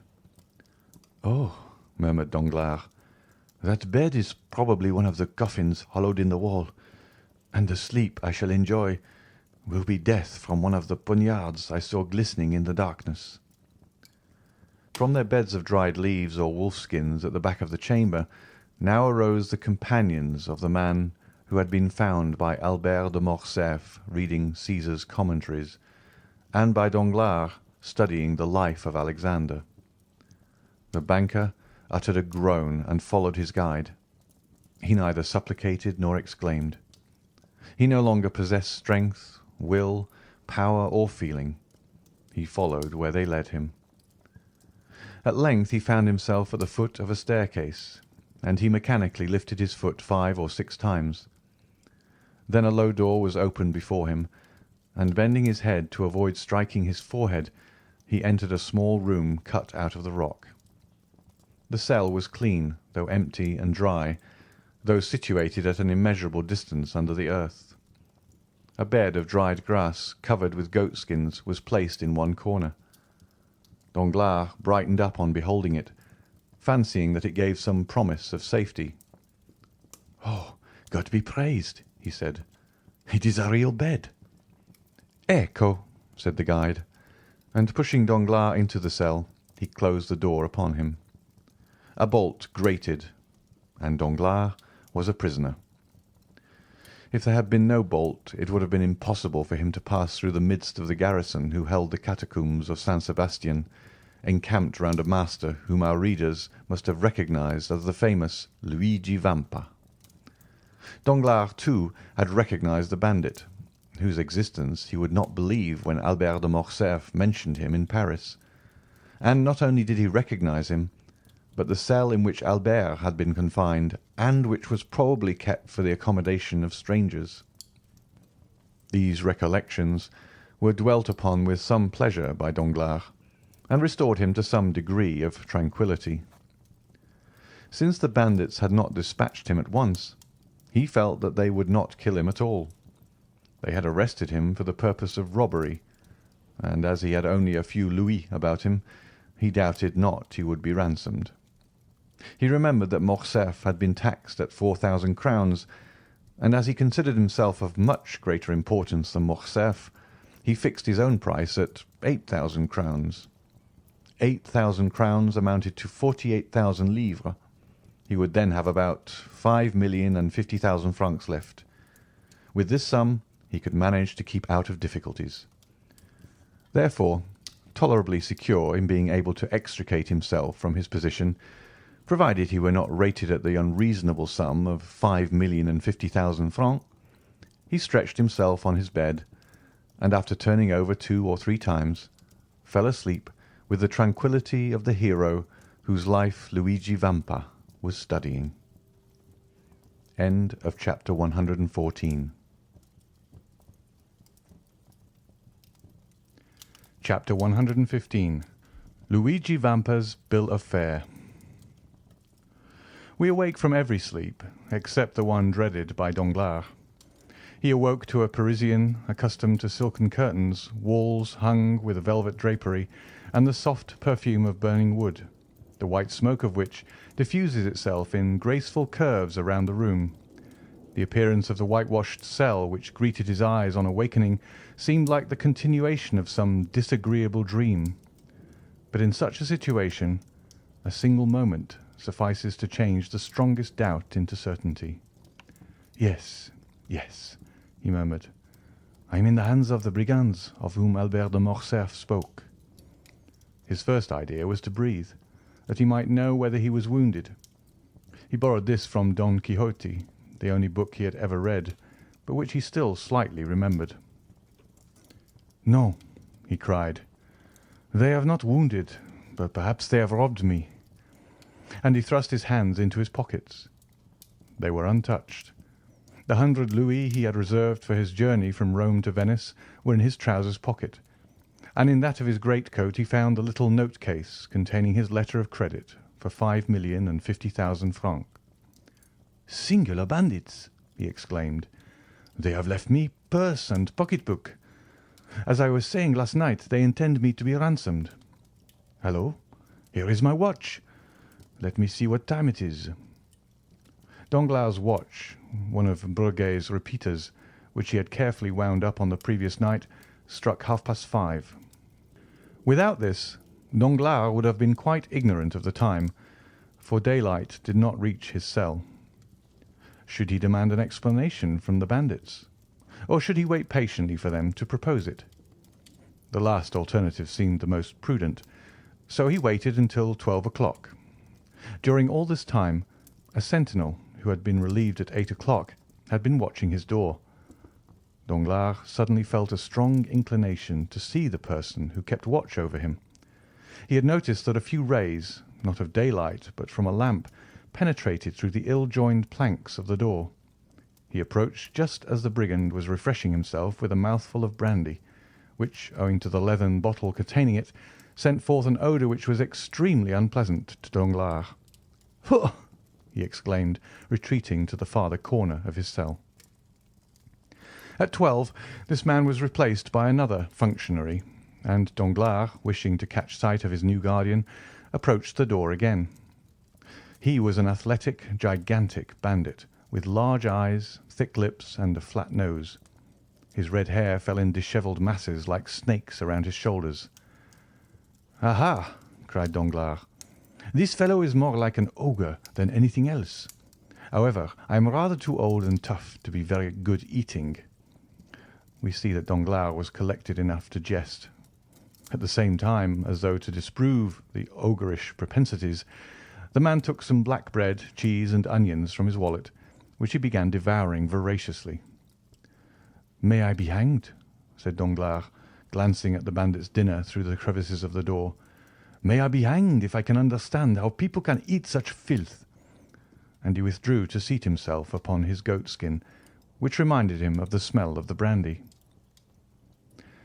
But the mysteries of nature are incomprehensible, and there are certain invitations contained in even the coarsest food which appeal very irresistibly to a fasting stomach. Danglars felt his own not to be very well supplied just then, and gradually the man appeared less ugly, the bread less black, and the cheese more fresh, while those dreadful vulgar onions recalled to his mind certain sauces and side dishes which his cook prepared in a very superior manner whenever he said, "Monsieur Denisot, let me have a nice little fricassee to-day." He got up and knocked on the door. The bandit raised his head. Danglars knew that he was heard, so he redoubled his blows. "Que cosa?" asked the bandit. "Come, come," said Danglars, tapping his fingers against the door. "I think it is quite time to think of giving me something to eat." But whether he did not understand him, or whether he had received no orders respecting the nourishment of Danglars, the giant, without answering, went on with his dinner. Danglars' feelings were hurt, and not wishing to put himself under obligations to the brute, the banker threw himself down again on his goatskin, and did not breathe another word. 4 hours passed by, and the giant was replaced by another bandit. Danglars, who really began to experience sundry gnawings at the stomach, arose softly, again applied his eye to the crack of the door, and recognized the intelligent countenance of his guide. It was indeed Peppino, who was preparing to mount guard as comfortably as possible by seating himself opposite to the door and placing between his legs an earthen pan containing chickpeas stewed with bacon. Near the pan he also placed a pretty little basket of Velletri grapes and a flask of Orvieto. Peppino was decidedly an epicure. Danglars watched these preparations and his mouth watered. "Come," he said to himself, "let me try if you will be more tractable than the other." And he tapped gently at the door. "On y va!" coming, exclaimed Peppino, who, from frequenting the house of Signor Pastrini, understood French perfectly in all its idioms. Danglars immediately recognized him as the man who had called out in such a furious manner, "Put in your head!" But this was not the time for recrimination, so he assumed his most agreeable manner and said with a gracious smile, "Excuse me, sir, but are they not going to give me any dinner?" "Does your Excellency happen to be hungry?" "Happen to be hungry? That's pretty good, when I haven't eaten for 24 hours," muttered Danglars. Then he added aloud, "Yes, sir, I am hungry, very hungry." "What would your Excellency like?" And Peppino placed his pan on the ground, so that the steam rose directly under the nostrils of Danglars. "Give your orders." "Have you kitchens here?" "Kitchens? Of course, complete ones." "And cooks?" "Excellent." "Well, a fowl, fish, game, it signifies little, so that I eat." "As your Excellency pleases. You mentioned a fowl, I think." "Yes, a fowl." Peppino, turning around, shouted, "A fowl for his Excellency." His voice yet echoed in the archway when a handsome, graceful, and half-naked young man appeared, bearing a fowl in a silver dish on his head, without the assistance of his hands. "I could almost believe myself at the Café de Paris," murmured Danglars. "Here, your Excellency," said Peppino, taking the fowl from the young bandit and placing it on the worm-eaten table, which, with the stool and the goatskin bed, formed the entire furniture of the cell. Danglars asked for a knife and fork. "Here, Excellency," said Peppino, offering him a little blunt knife and a boxwood fork. Danglars took the knife in one hand and the fork in the other, and was about to cut up the fowl. "Pardon me, Excellency," said Peppino, placing his hand on the banker's shoulder. "People pay here before they eat.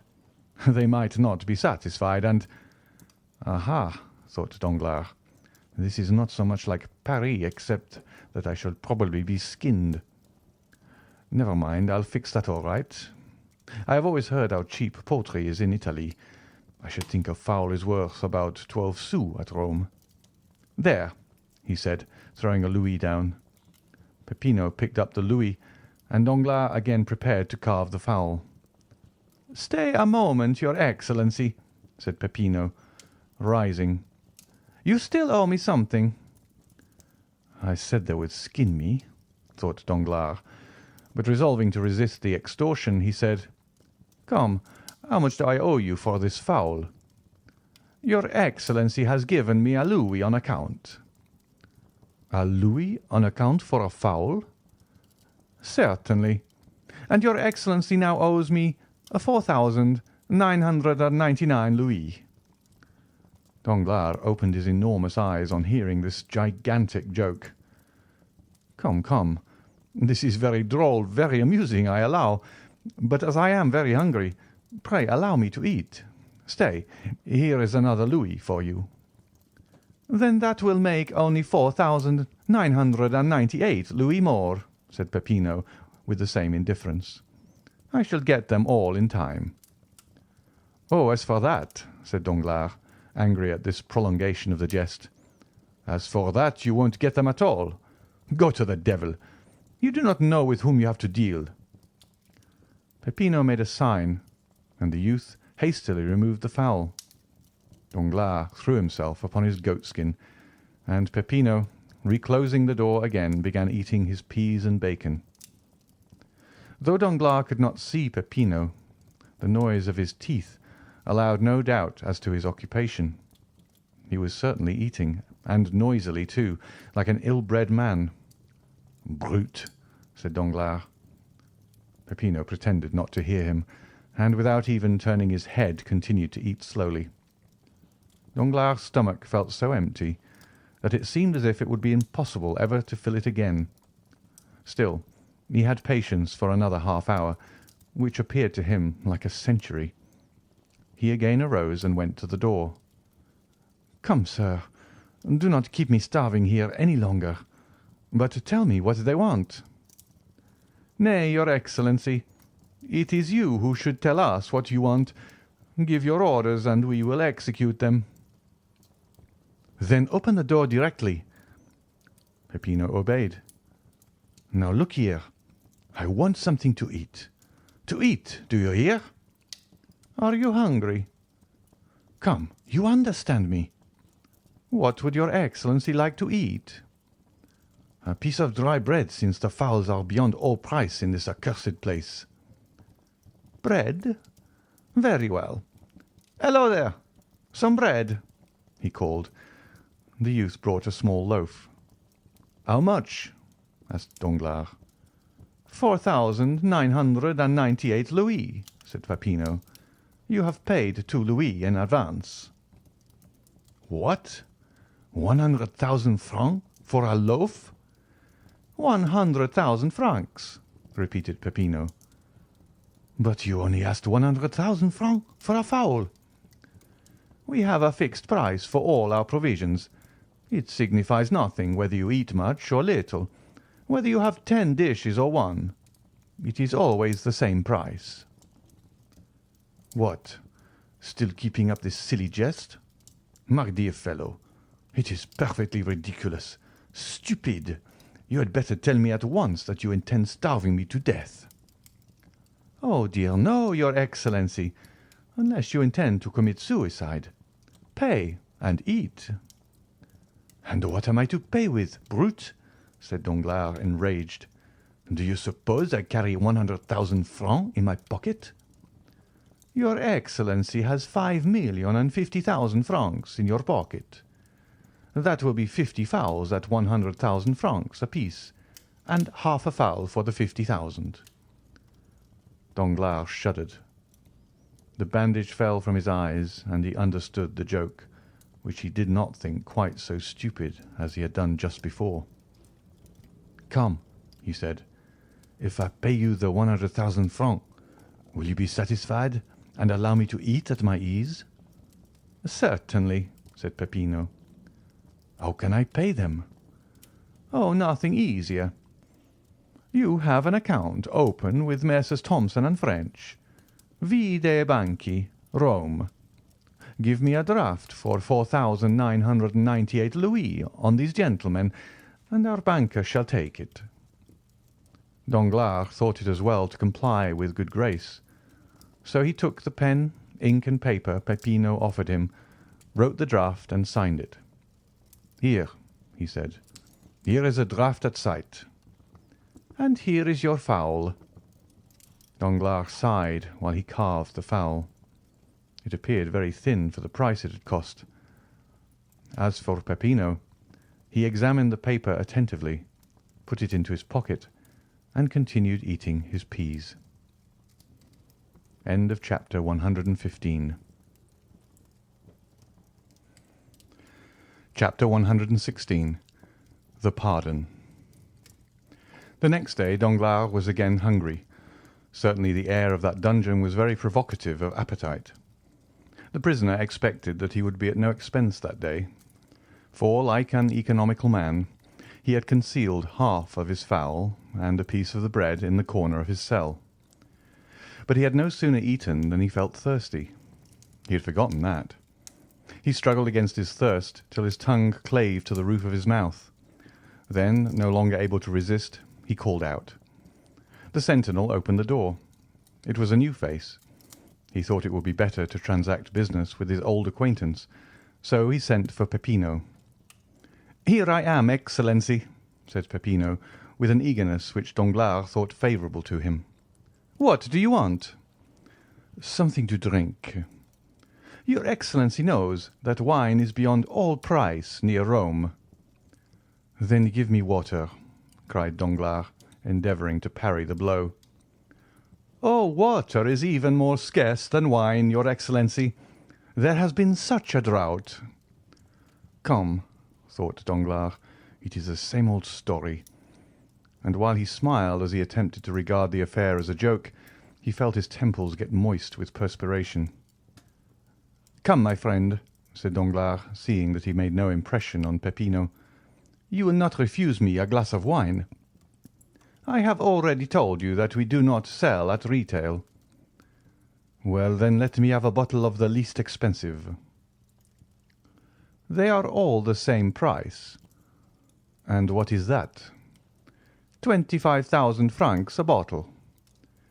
"Tell me," cried Danglars, in a tone whose bitterness Harpagon alone has been capable of revealing, "tell me that you wish to despoil me of all. It will be sooner over than devouring me piecemeal." "It is possible such may be the master's intention." "The master? Who is he?" "The person to whom you were conducted yesterday." "Where is he?" "Here." "Let me see him." "Certainly." And the next moment Luigi Vampa appeared before Danglars. "You sent for me," he said to the prisoner. "Are you, sir, the chief of the people who brought me here?" "Yes, your Excellency. What then?" "How much do you require for my ransom?" "Merely the 5 million you have about you." Danglars felt a dreadful spasm dart through his heart. "But this is all I have left in the world," he said, "out of an immense fortune. If you deprive me of that, take away my life also." "We are forbidden to shed your blood." "And by whom are you forbidden?" "By him we obey." "You do then obey someone?" "Yes, a chief." "I thought you said you were the chief." "So I am of these men, but there is another over me." "And did your superior order you to treat me in this way?" "Yes."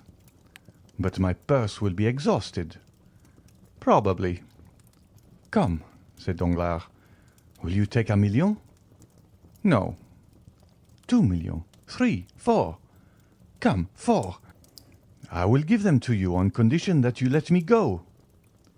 "Why do you offer me 4 million for what is worth 5 million?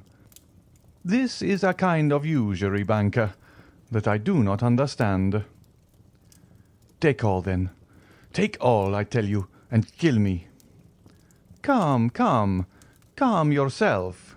You will excite your blood, and that would produce an appetite it would require 1 million a day to satisfy. Be more economical." "But when I have no more money left to pay you?" asked the infuriated Danglars. "Then you must suffer hunger." "Suffer hunger?" said Danglars, becoming pale. "Most likely," replied Vampa coolly. "But you say you do not wish to kill me." "No." "And yet you will let me perish with hunger." "Ah, that is a very different thing." "Well, then, wretches," cried Danglars, "I will defy your infamous calculations. I would rather die at once. You may torture, torment, kill me, but you shall not have my signature again." "As your Excellency pleases," said Vampa, as he left the cell. Danglars, raving, threw himself on the goatskin. Who could these men be? Who was the invisible chief? What could be his intentions toward him? And why, when everyone else was allowed to be ransomed, might he not also be? Oh yes, certainly, a speedy, violent death would be a fine means of deceiving these remorseless enemies who appeared to pursue him with such incomprehensible vengeance. But to die? For the first time in his life, Danglars contemplated death with a mixture of dread and desire. The time had come when the implacable spectre which exists in the mind of every human creature arrested his attention and called out with every pulsation of his heart, "Thou shalt die." Danglars resembled a timid animal excited in the chase. First it flies, then despairs, and at last, by the very force of desperation, sometimes succeeds in eluding its pursuers. Danglars meditated an escape, but the walls were solid rock. A man was sitting reading at the only outlet to the cell, and behind that man shapes armed with guns continually passed. His resolution not to sign lasted 2 days, after which he offered 1 million for some food. They sent him a magnificent supper, and took his million. From this time the prisoner resolved to suffer no longer, but to have everything he wanted. At the end of 12 days, after having made a splendid dinner, he reckoned his accounts and found that he had only 50,000 francs left. Then a strange reaction took place. He who had just abandoned 5,000,000 endeavoured to save the 50,000 francs he had left, and sooner than give them up he resolved to enter again upon a life of privation. He was deluded by the hopefulness that is a premonition of madness. He, who for so long a time had forgotten God, began to think that miracles were possible, that the accursed cavern might be discovered by the officers of the Papal States, who would release him, that then he would have 50,000 remaining, which would be sufficient to save him from starvation, and finally he prayed that this sum might be preserved to him, and as he prayed he wept. 3 days passed thus, during which his prayers were frequent, if not heartfelt. Sometimes he was delirious, and fancied he saw an old man stretched on a pallet. He also was dying of hunger. On the 4th he was no longer a man, but a living corpse. He had picked up every crumb that had been left from his former meals, and was beginning to eat the matting which covered the floor of his cell. Then he entreated Peppino, as he would a guardian angel, to give him food. He offered him 1,000 francs for a mouthful of bread, but Peppino did not answer. On the 5th day he dragged himself to the door of the cell. "Are you not a Christian?" he said, falling on his knees. "Do you wish to assassinate a man who in the eyes of heaven is a brother? Oh, my former friends, my former friends!" he murmured, and fell with his face to the ground. Then rising in despair, he exclaimed, "The chief! The chief!" "Here I am," said Vampa, instantly appearing. "What do you want?" "Take my last gold," muttered Danglars, holding out his pocket-book, "and let me live here. I ask no more for liberty. I only ask to live." "Then you suffer a great deal." "Oh, yes, yes, cruelly." "Still, there have been men who suffered more than you." "I do not think so." "Yes, those who have died of hunger." Danglars thought of the old man whom in his hours of delirium he had seen groaning on his bed. He struck his forehead on the ground and groaned. "Yes," he said, "there have been some who have suffered more than I have, but then they must have been martyrs at least." "Do you repent?" asked a deep, solemn voice, which caused Danglars' hair to stand on end. His feeble eyes endeavoured to distinguish objects, and behind the bandit he saw a man enveloped in a cloak, half lost in the shadow of a stone column. "Of what must I repent?" stammered Danglars. "Of the evil you have done," said the voice. Oh, yes, I do indeed repent." And he struck his breast with his emaciated fist. "Then I forgive you," said the man, dropping his cloak and advancing to the light. "The Count of Monte Cristo!" said Danglars, more pale from terror than he had been just before from hunger and misery. "You are mistaken. I am not the Count of Monte Cristo." "Then who are you?" "I am he whom you sold and dishonoured. I am he whose betrothed you prostituted. I am he upon whom you trampled that you might raise yourself to fortune. I am he whose father you condemned to die of hunger. I am he whom you also condemned to starvation, and who yet forgives you, because he hopes to be forgiven. I am Edmond Dantès." Danglars uttered a cry and fell prostrate. "Rise," said the count. "Your life is safe. The same good fortune has not happened to your accomplices. One is mad, the other dead. Keep the 50,000 francs you have left. I give them to you. The 5,000,000 you stole from the hospitals has been restored to them, by an unknown hand. And now eat and drink. I will entertain you tonight. Vampa, when this man is satisfied, let him be free." Danglars remained prostrate while the Count withdrew.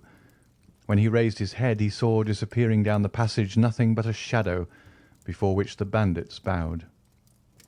According to the Count's directions, Danglars was waited on by Vampa, who brought him the best wine and fruits of Italy. Then, having conducted him to the road and pointed to the post-chaise, left him leaning against a tree. He remained there all night, not knowing where he was. When daylight dawned he saw that he was near a stream. He was thirsty, and dragged himself towards it. As he stooped down to drink, he saw that his hair had become entirely white. End of chapter 116. Chapter 117. The 5th of October. It was about 6 o'clock in the evening. An opal-coloured light, through which an autumnal sun shed its golden rays, descended on the blue ocean.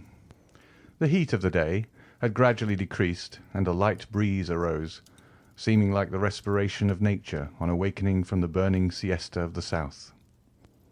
A delicious zephyr played along the coasts of the Mediterranean, and wafted from shore to shore the sweet perfume of plants mingled with the fresh smell of the sea. A light yacht, chaste and elegant in its form, was gliding amidst the first dews of night over the immense lake extending from Gibraltar to the Dardanelles, and from Tunis to Venice. The vessel resembled a swan with its wings open towards the wind, gliding on the water. It advanced swiftly and gracefully, leaving behind it a glittering stretch of foam. By degrees the sun disappeared behind the western horizon, but as though to prove the truth of the fanciful ideas in heathen mythology, its indiscreet rays reappeared on the summit of every wave. As if the god of fire had just sunk upon the bosom of Amphitrite, who in vain endeavoured to hide her lover beneath her azure mantle. The yacht moved rapidly on, though there did not appear to be sufficient wind to ruffle the curls on the head of a young girl. Standing on the prow was a tall man of a dark complexion, who saw with dilating eyes that they were approaching a dark mass of land in the shape of a cone, which rose from the midst of the waves like the hat of a Catalan. "Is that Monte Cristo?" asked the traveller, to whose orders the yacht was for the time submitted, in a melancholy voice. "Yes, your Excellency," said the captain. "We have reached it." "We have reached it," repeated the traveller in an accent of indescribable sadness. Then he added in a low tone, "Yes, that is the haven." And then he again plunged into a train of thought, the character of which was better revealed by a sad smile than it would have been by tears. A few minutes afterwards a flash of light which was extinguished instantly was seen on the land, and the sound of firearms reached the yacht. "Your Excellency," said the captain, "that was the land signal. Will you answer yourself?" "What signal?"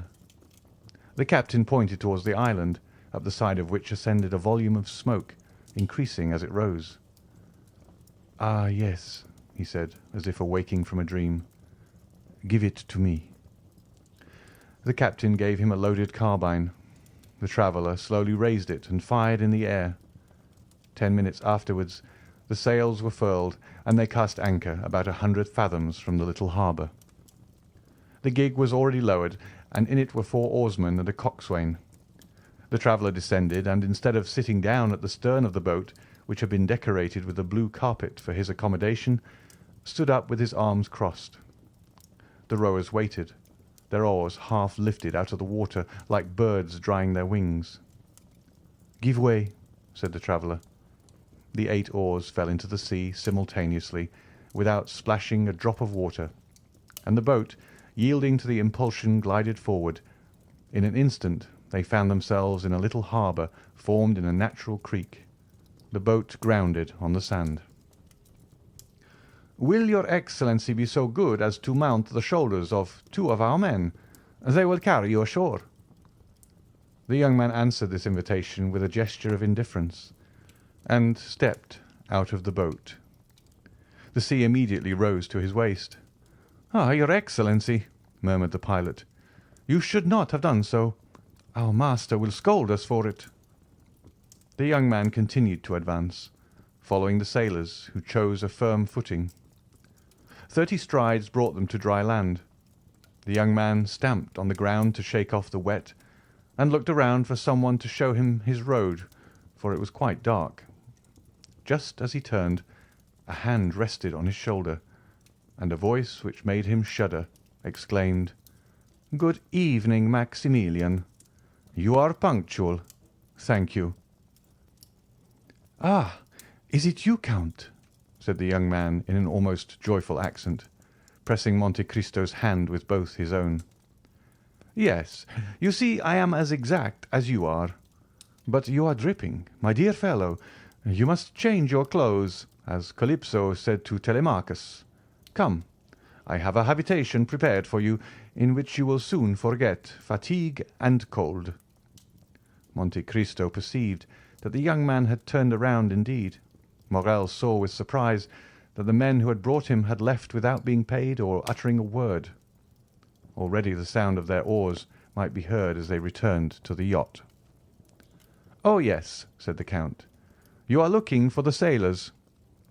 "Yes, I paid them nothing, and yet they are gone." "Never mind that, Maximilian," said Monte Cristo, smiling. "I have made an agreement with the navy that the access to my island shall be free of all charge. Ha! I have made a bargain." Morrel looked at the Count with surprise. "Count," he said, "you are not the same here as in Paris." "How so?" "Here you laugh." The Count's brow became clouded. "You are right to recall me to myself, Maximilian," he said. "I was delighted to see you again, and forgot for the moment that all happiness is fleeting." "Oh, no, no, Count," cried Maximilian, seizing the Count's hands. "Pray laugh, be happy, and prove to me, by your indifference, that life is endurable to sufferers.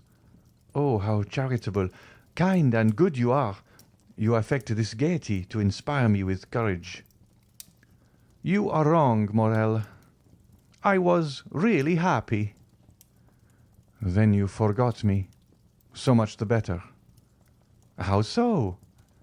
"Yes, for as the gladiator said to the emperor when he entered the arena, 'He who is about to die salutes you.'" "Then you are not consoled?"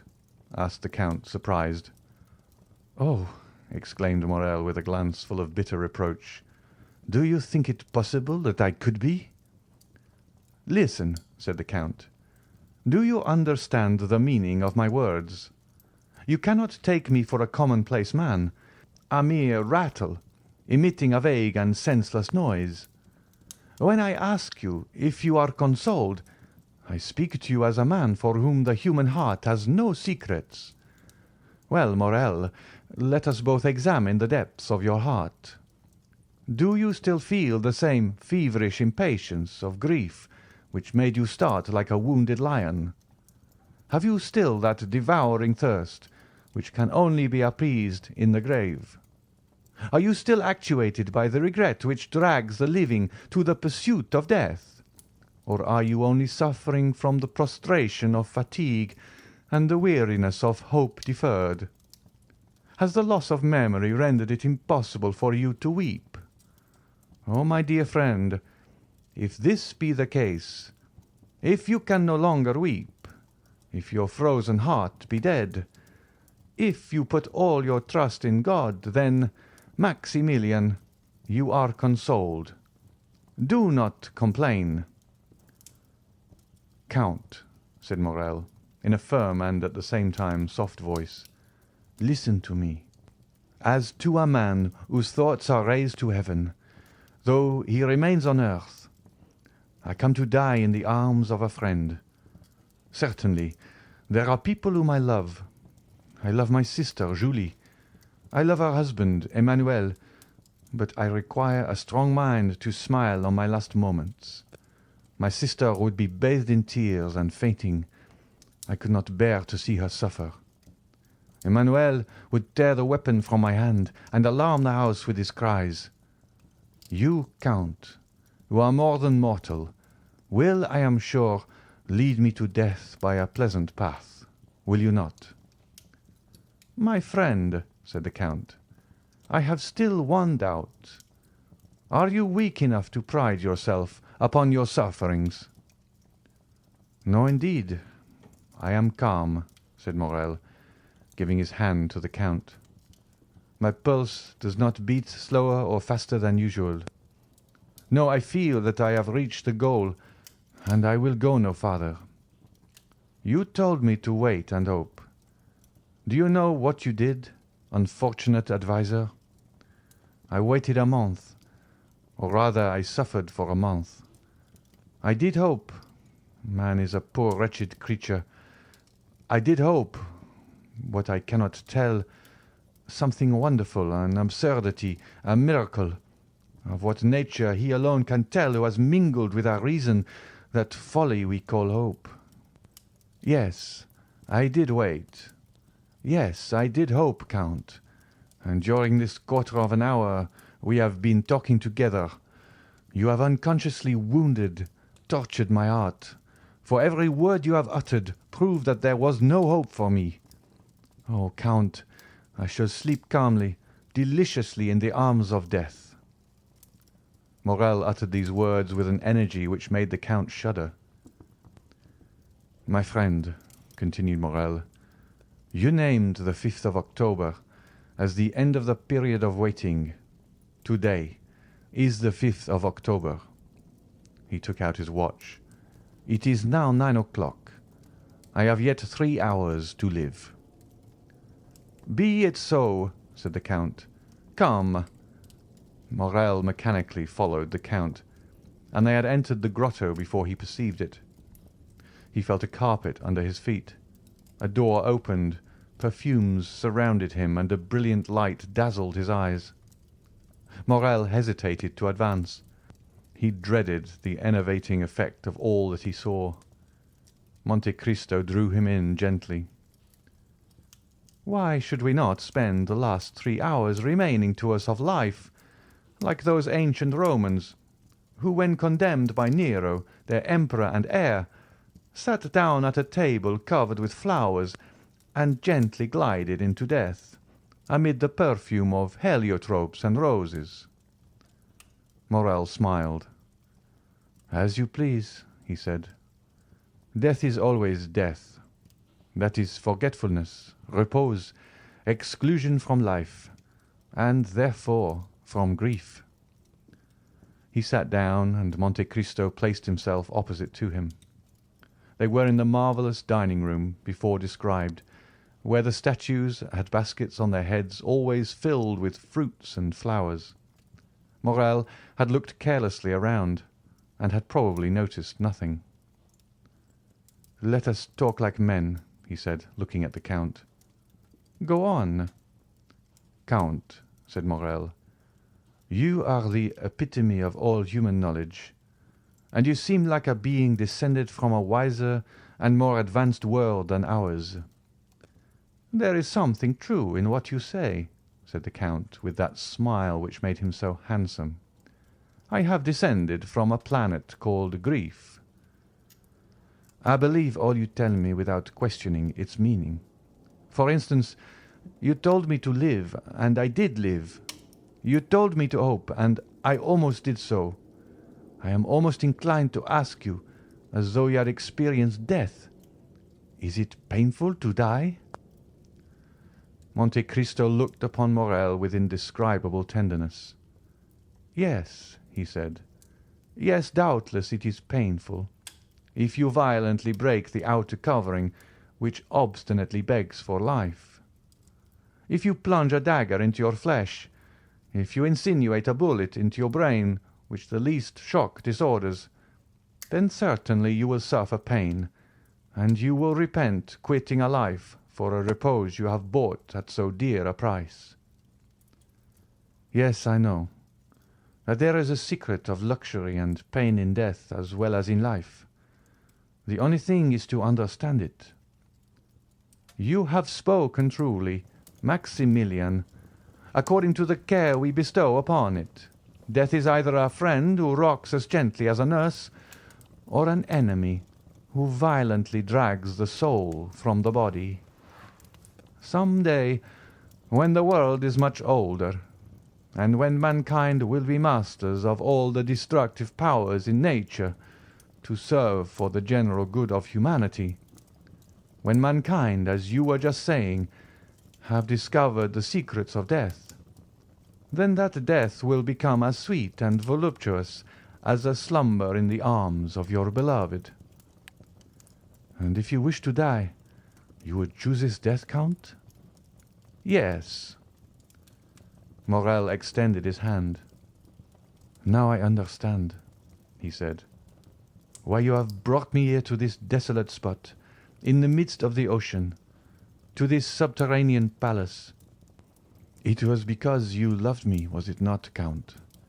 It was because you loved me well enough to give me one of those sweet means of death of which we were speaking, a death without agony, a death which allows me to fade away while pronouncing Valentine's name and pressing your hand. Yes, you have guessed rightly, Morel, said the Count. That is what I intended.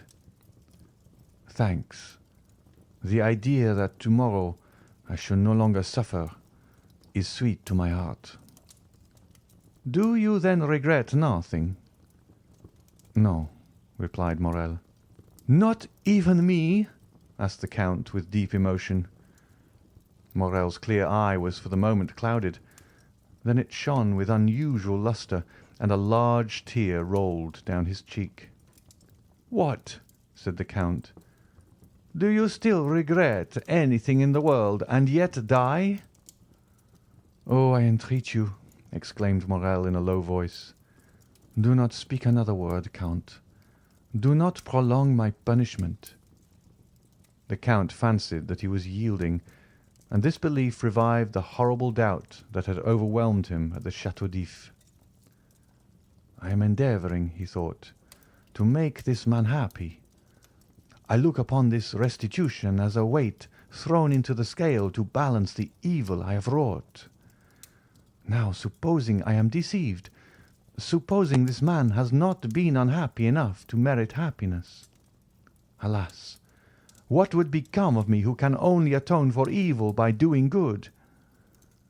Then he said aloud, Listen, Morel, I see your grief is great, but still you do not like to risk your soul. Morel smiled sadly. Count, he said, I swear to you, my soul is no longer my own. Maximilian, you know I have no relation in the world. I have accustomed myself to regard you as my son. Well, then, to save my son, I will sacrifice my life, nay, even my fortune. What do you mean? I mean that you wish to quit life because you do not understand all the enjoyments which are the fruits of a large fortune. Morel, I possess nearly 100 millions, and I give them to you with such a fortune you can attain every wish. Are you ambitious? Every career is open to you. Overturn the world, change its character, yield to mad ideas, be even criminal, but live. Count, I have your word, said Morel coldly. Then taking out his watch, he added, It is 11:30. Morel, can you intend it in my house, under my very eyes? Then let me go, said Maximilian, or I shall think you did not love me for my own sake, but for yours. And he arose. It is well, said Monte Cristo, whose countenance brightened at these words. You wish. You are inflexible. Yes, as you said, you are indeed wretched, and a miracle alone can cure you. Sit down, Morel, and wait. Morel obeyed. The Count arose and, unlocking a closet with a key suspended from his gold chain, took from it a little silver casket, beautifully carved and chased, the corners of which represented 4 bending figures, similar to the Caryatides, the forms of women, symbols of the angels aspiring to heaven. He placed the casket on the table, then opening it, took out a little golden box, the top of which flew open when touched by a secret spring. This box contained an unctuous substance, partly solid, of which it was impossible to discover the colour, owing to the reflection of the polished gold, sapphires, rubies, emeralds which ornamented the box. It was a mixed mass of blue, red, and gold. The Count took out a small quantity of this with a gilt spoon and offered it to Morel, fixing a long, steadfast glance upon him. It was then observable that the substance was greenish. "This is what you asked for," he said, "and what I promised to give you."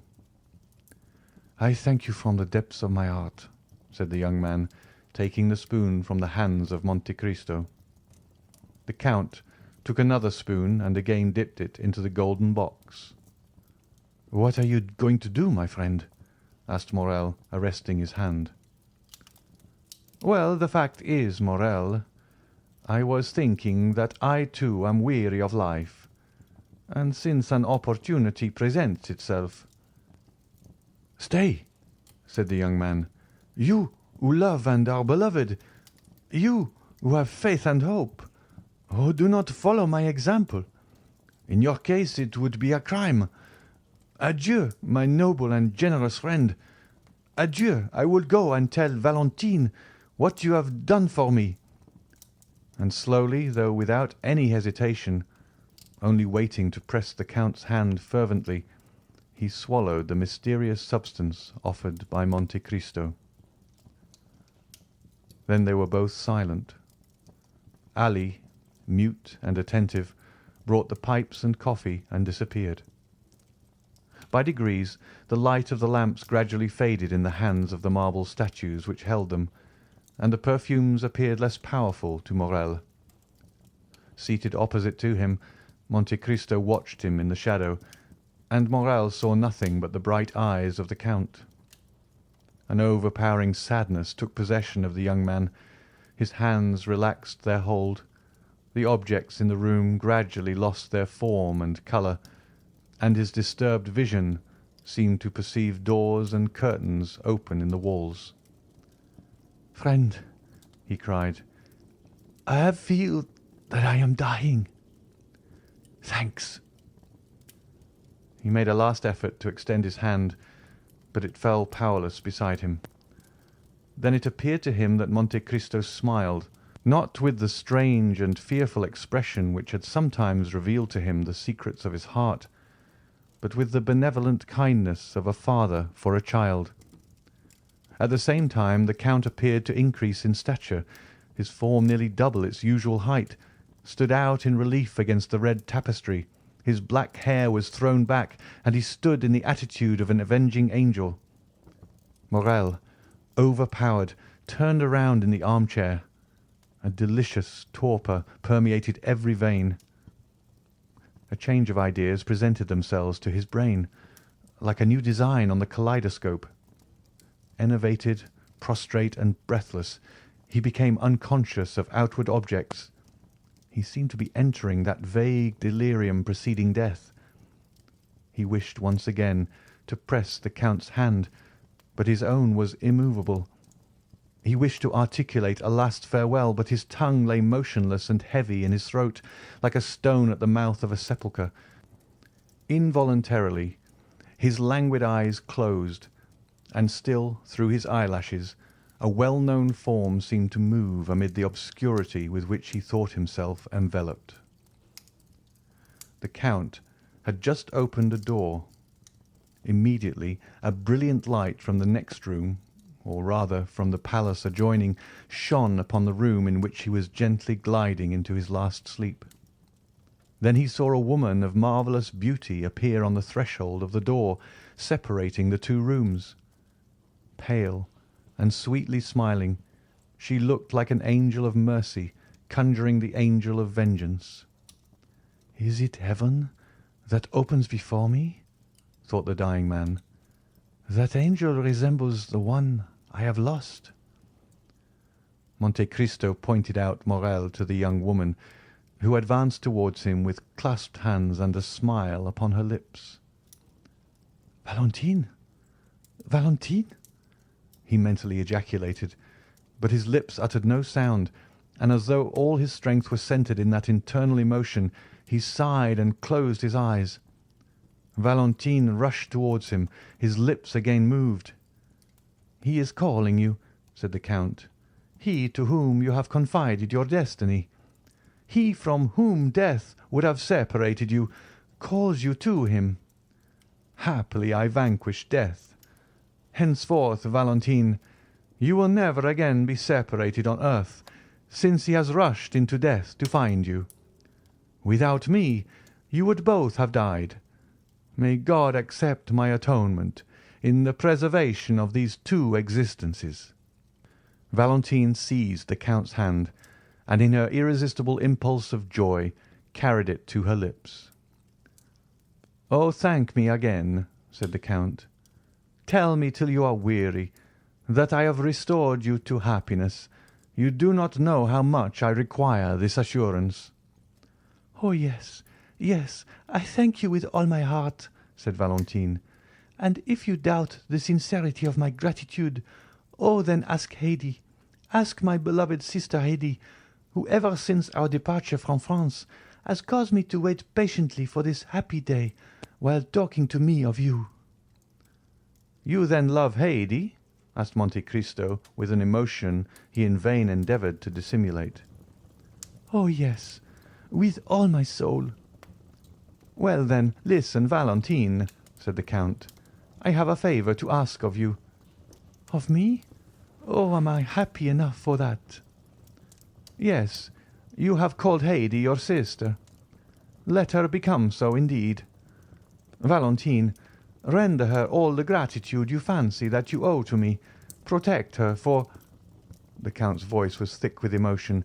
"Henceforth she will be alone in the world." "Alone in the world?" repeated a voice behind the Count. "And why?" Monte Cristo turned around. Haydée was standing pale, motionless, looking at the Count with an expression of fearful amazement. "Because tomorrow, Haydée, you will be free. You will then assume your proper position in society, for I will not allow my destiny to overshadow yours. Daughter of a prince, I restore to you the riches and name of your father." Haydée became pale, and lifting her transparent hands to heaven, exclaimed in a voice stifled with tears, "Then you leave me, my lord?" "Haydée, Haydée, you are young and beautiful. Forget even my name and be happy." "It is well," said Haydée. "Your order shall be executed, my lord. I will forget even your name and be happy." And she stepped back to retire. "Oh, heavens!" exclaimed Valentine, who was supporting the head of Morel on her shoulder. "Do you not see how pale she is? Do you not see how she suffers?" Haydée answered with a heart-rending expression. "Why should you understand this, my sister? He is my master, and I am his slave. He has the right to notice nothing." The Count shuddered at the tones of a voice which penetrated the inmost recesses of his heart. His eyes met those of the young girl, and he could not bear their brilliancy. "Oh, heavens!" exclaimed Monte Cristo. "Can my suspicions be correct? Haydée, would it please you not to leave me?" "I am young," gently replied Haydée. "I love the life you have made so sweet to me, and I should be sorry to die." "You mean, then, that if I leave you, Haydée—" "I should die, yes, my lord." "Do you then love me?" "Oh, Valentine, he asks me if I love him. Valentine, tell him if you love Maximilian." The Count felt his heart dilate and throb. He opened his arms, and Haydée, uttering a cry, sprang into them. "Oh, yes," she cried, "I do love you. I love you as one loves a father, brother, husband. I love you as my life, for you are the best, the noblest of created beings." "Let it be, then, as you wish, sweet angel. God has sustained me in my struggle with my enemies, and has given me this reward. He will not let me end my triumph in suffering. I wished to punish myself, but he has pardoned me. Love me then, Haydée. Who knows? Perhaps your love will make me forget all that I do not wish to remember." "What do you mean, my lord?" "I mean that one word from you has enlightened me more than 20 years of slow experience. I have put you in the world, Haydée. Through you I again take hold on life. Through you I shall suffer, through you rejoice." "Do you hear him, Valentine?" exclaimed Haydée. "He says that through me he will suffer, through me who would yield my life for his." The Count withdrew for a moment. "Have I discovered the truth?" he said. "But whether it be for recompense or punishment, I accept my fate. Come, Haydée, come!" And throwing his arm around the young girl's waist, he pressed the hand of Valentine and disappeared. An hour had nearly passed, during which Valentine, breathless and motionless, watched steadfastly over Morrel. At length she felt his heart beat. A faint breath played upon his lips. A slight shudder, announcing the return of life, passed through the young man's frame. At length his eyes opened, but they were at first fixed and expressionless. Then sight returned, and with it feeling and grief. "Oh!" he cried, in an accent of despair, "the Count has deceived me. I am yet living." And extending his hand towards the table, he seized a knife. "Dearest," exclaimed Valentine with her adorable smile, "awake and look at me." Morrel uttered a loud exclamation, and frantic, doubtful, dazzled as though by a celestial vision, he fell upon his knees. The next morning at daybreak, Valentine and Morrel were walking arm in arm on the seashore. Valentine, relating how Monte Cristo had appeared in her room, explained everything, revealed the crime, and finally how he had saved her life by enabling her to simulate death. They had found the door of the grotto opened and gone forth. On the azure dome of heaven still glittered a few remaining stars. Morrel soon perceived a man standing among the rocks, apparently awaiting a sign from them to advance, and pointing him out to Valentine. "Ah, it is Jacopo," she said, "the captain of the yacht." And she beckoned him towards them. "Do you wish to speak to us?" asked Morrel. "I have a letter to give you from the Count." "From the Count?" murmured the two young people. "Yes, read it." Morrel opened the letter and read: "My dear Maximilian, there is a felucca for you at anchor. Jacopo will carry you to Leghorn, where Monsieur Noirtier awaits his granddaughter, whom he wishes to bless before you lead her to the altar. All that is in this grotto, my friend, my house in the Champs-Élysées, and my chateau at Tréport, are the marriage gifts bestowed by Edmond Dantès upon the son of his old master Morrel. Mademoiselle de Villefort will share them with you, for I entreat her to give to the poor the immense fortune reverting to her from her father, now a madman, and her brother, who died last September with his mother. Tell the angel who will watch over your future destiny, Morrel, to pray sometimes for a man who, like Satan, thought himself for an instant equal to God. but who now acknowledges with Christian humility that God alone possesses supreme power and infinite wisdom. Perhaps those prayers may soften the remorse he feels in his heart. As for you, Morel, this is the secret of my conduct towards you. There is neither happiness nor misery in the world. There is only the comparison of one state with another, nothing more. He who has felt the deepest grief is best able to experience supreme happiness. We must have felt what it is to die, Morel, that we may appreciate the enjoyments of living.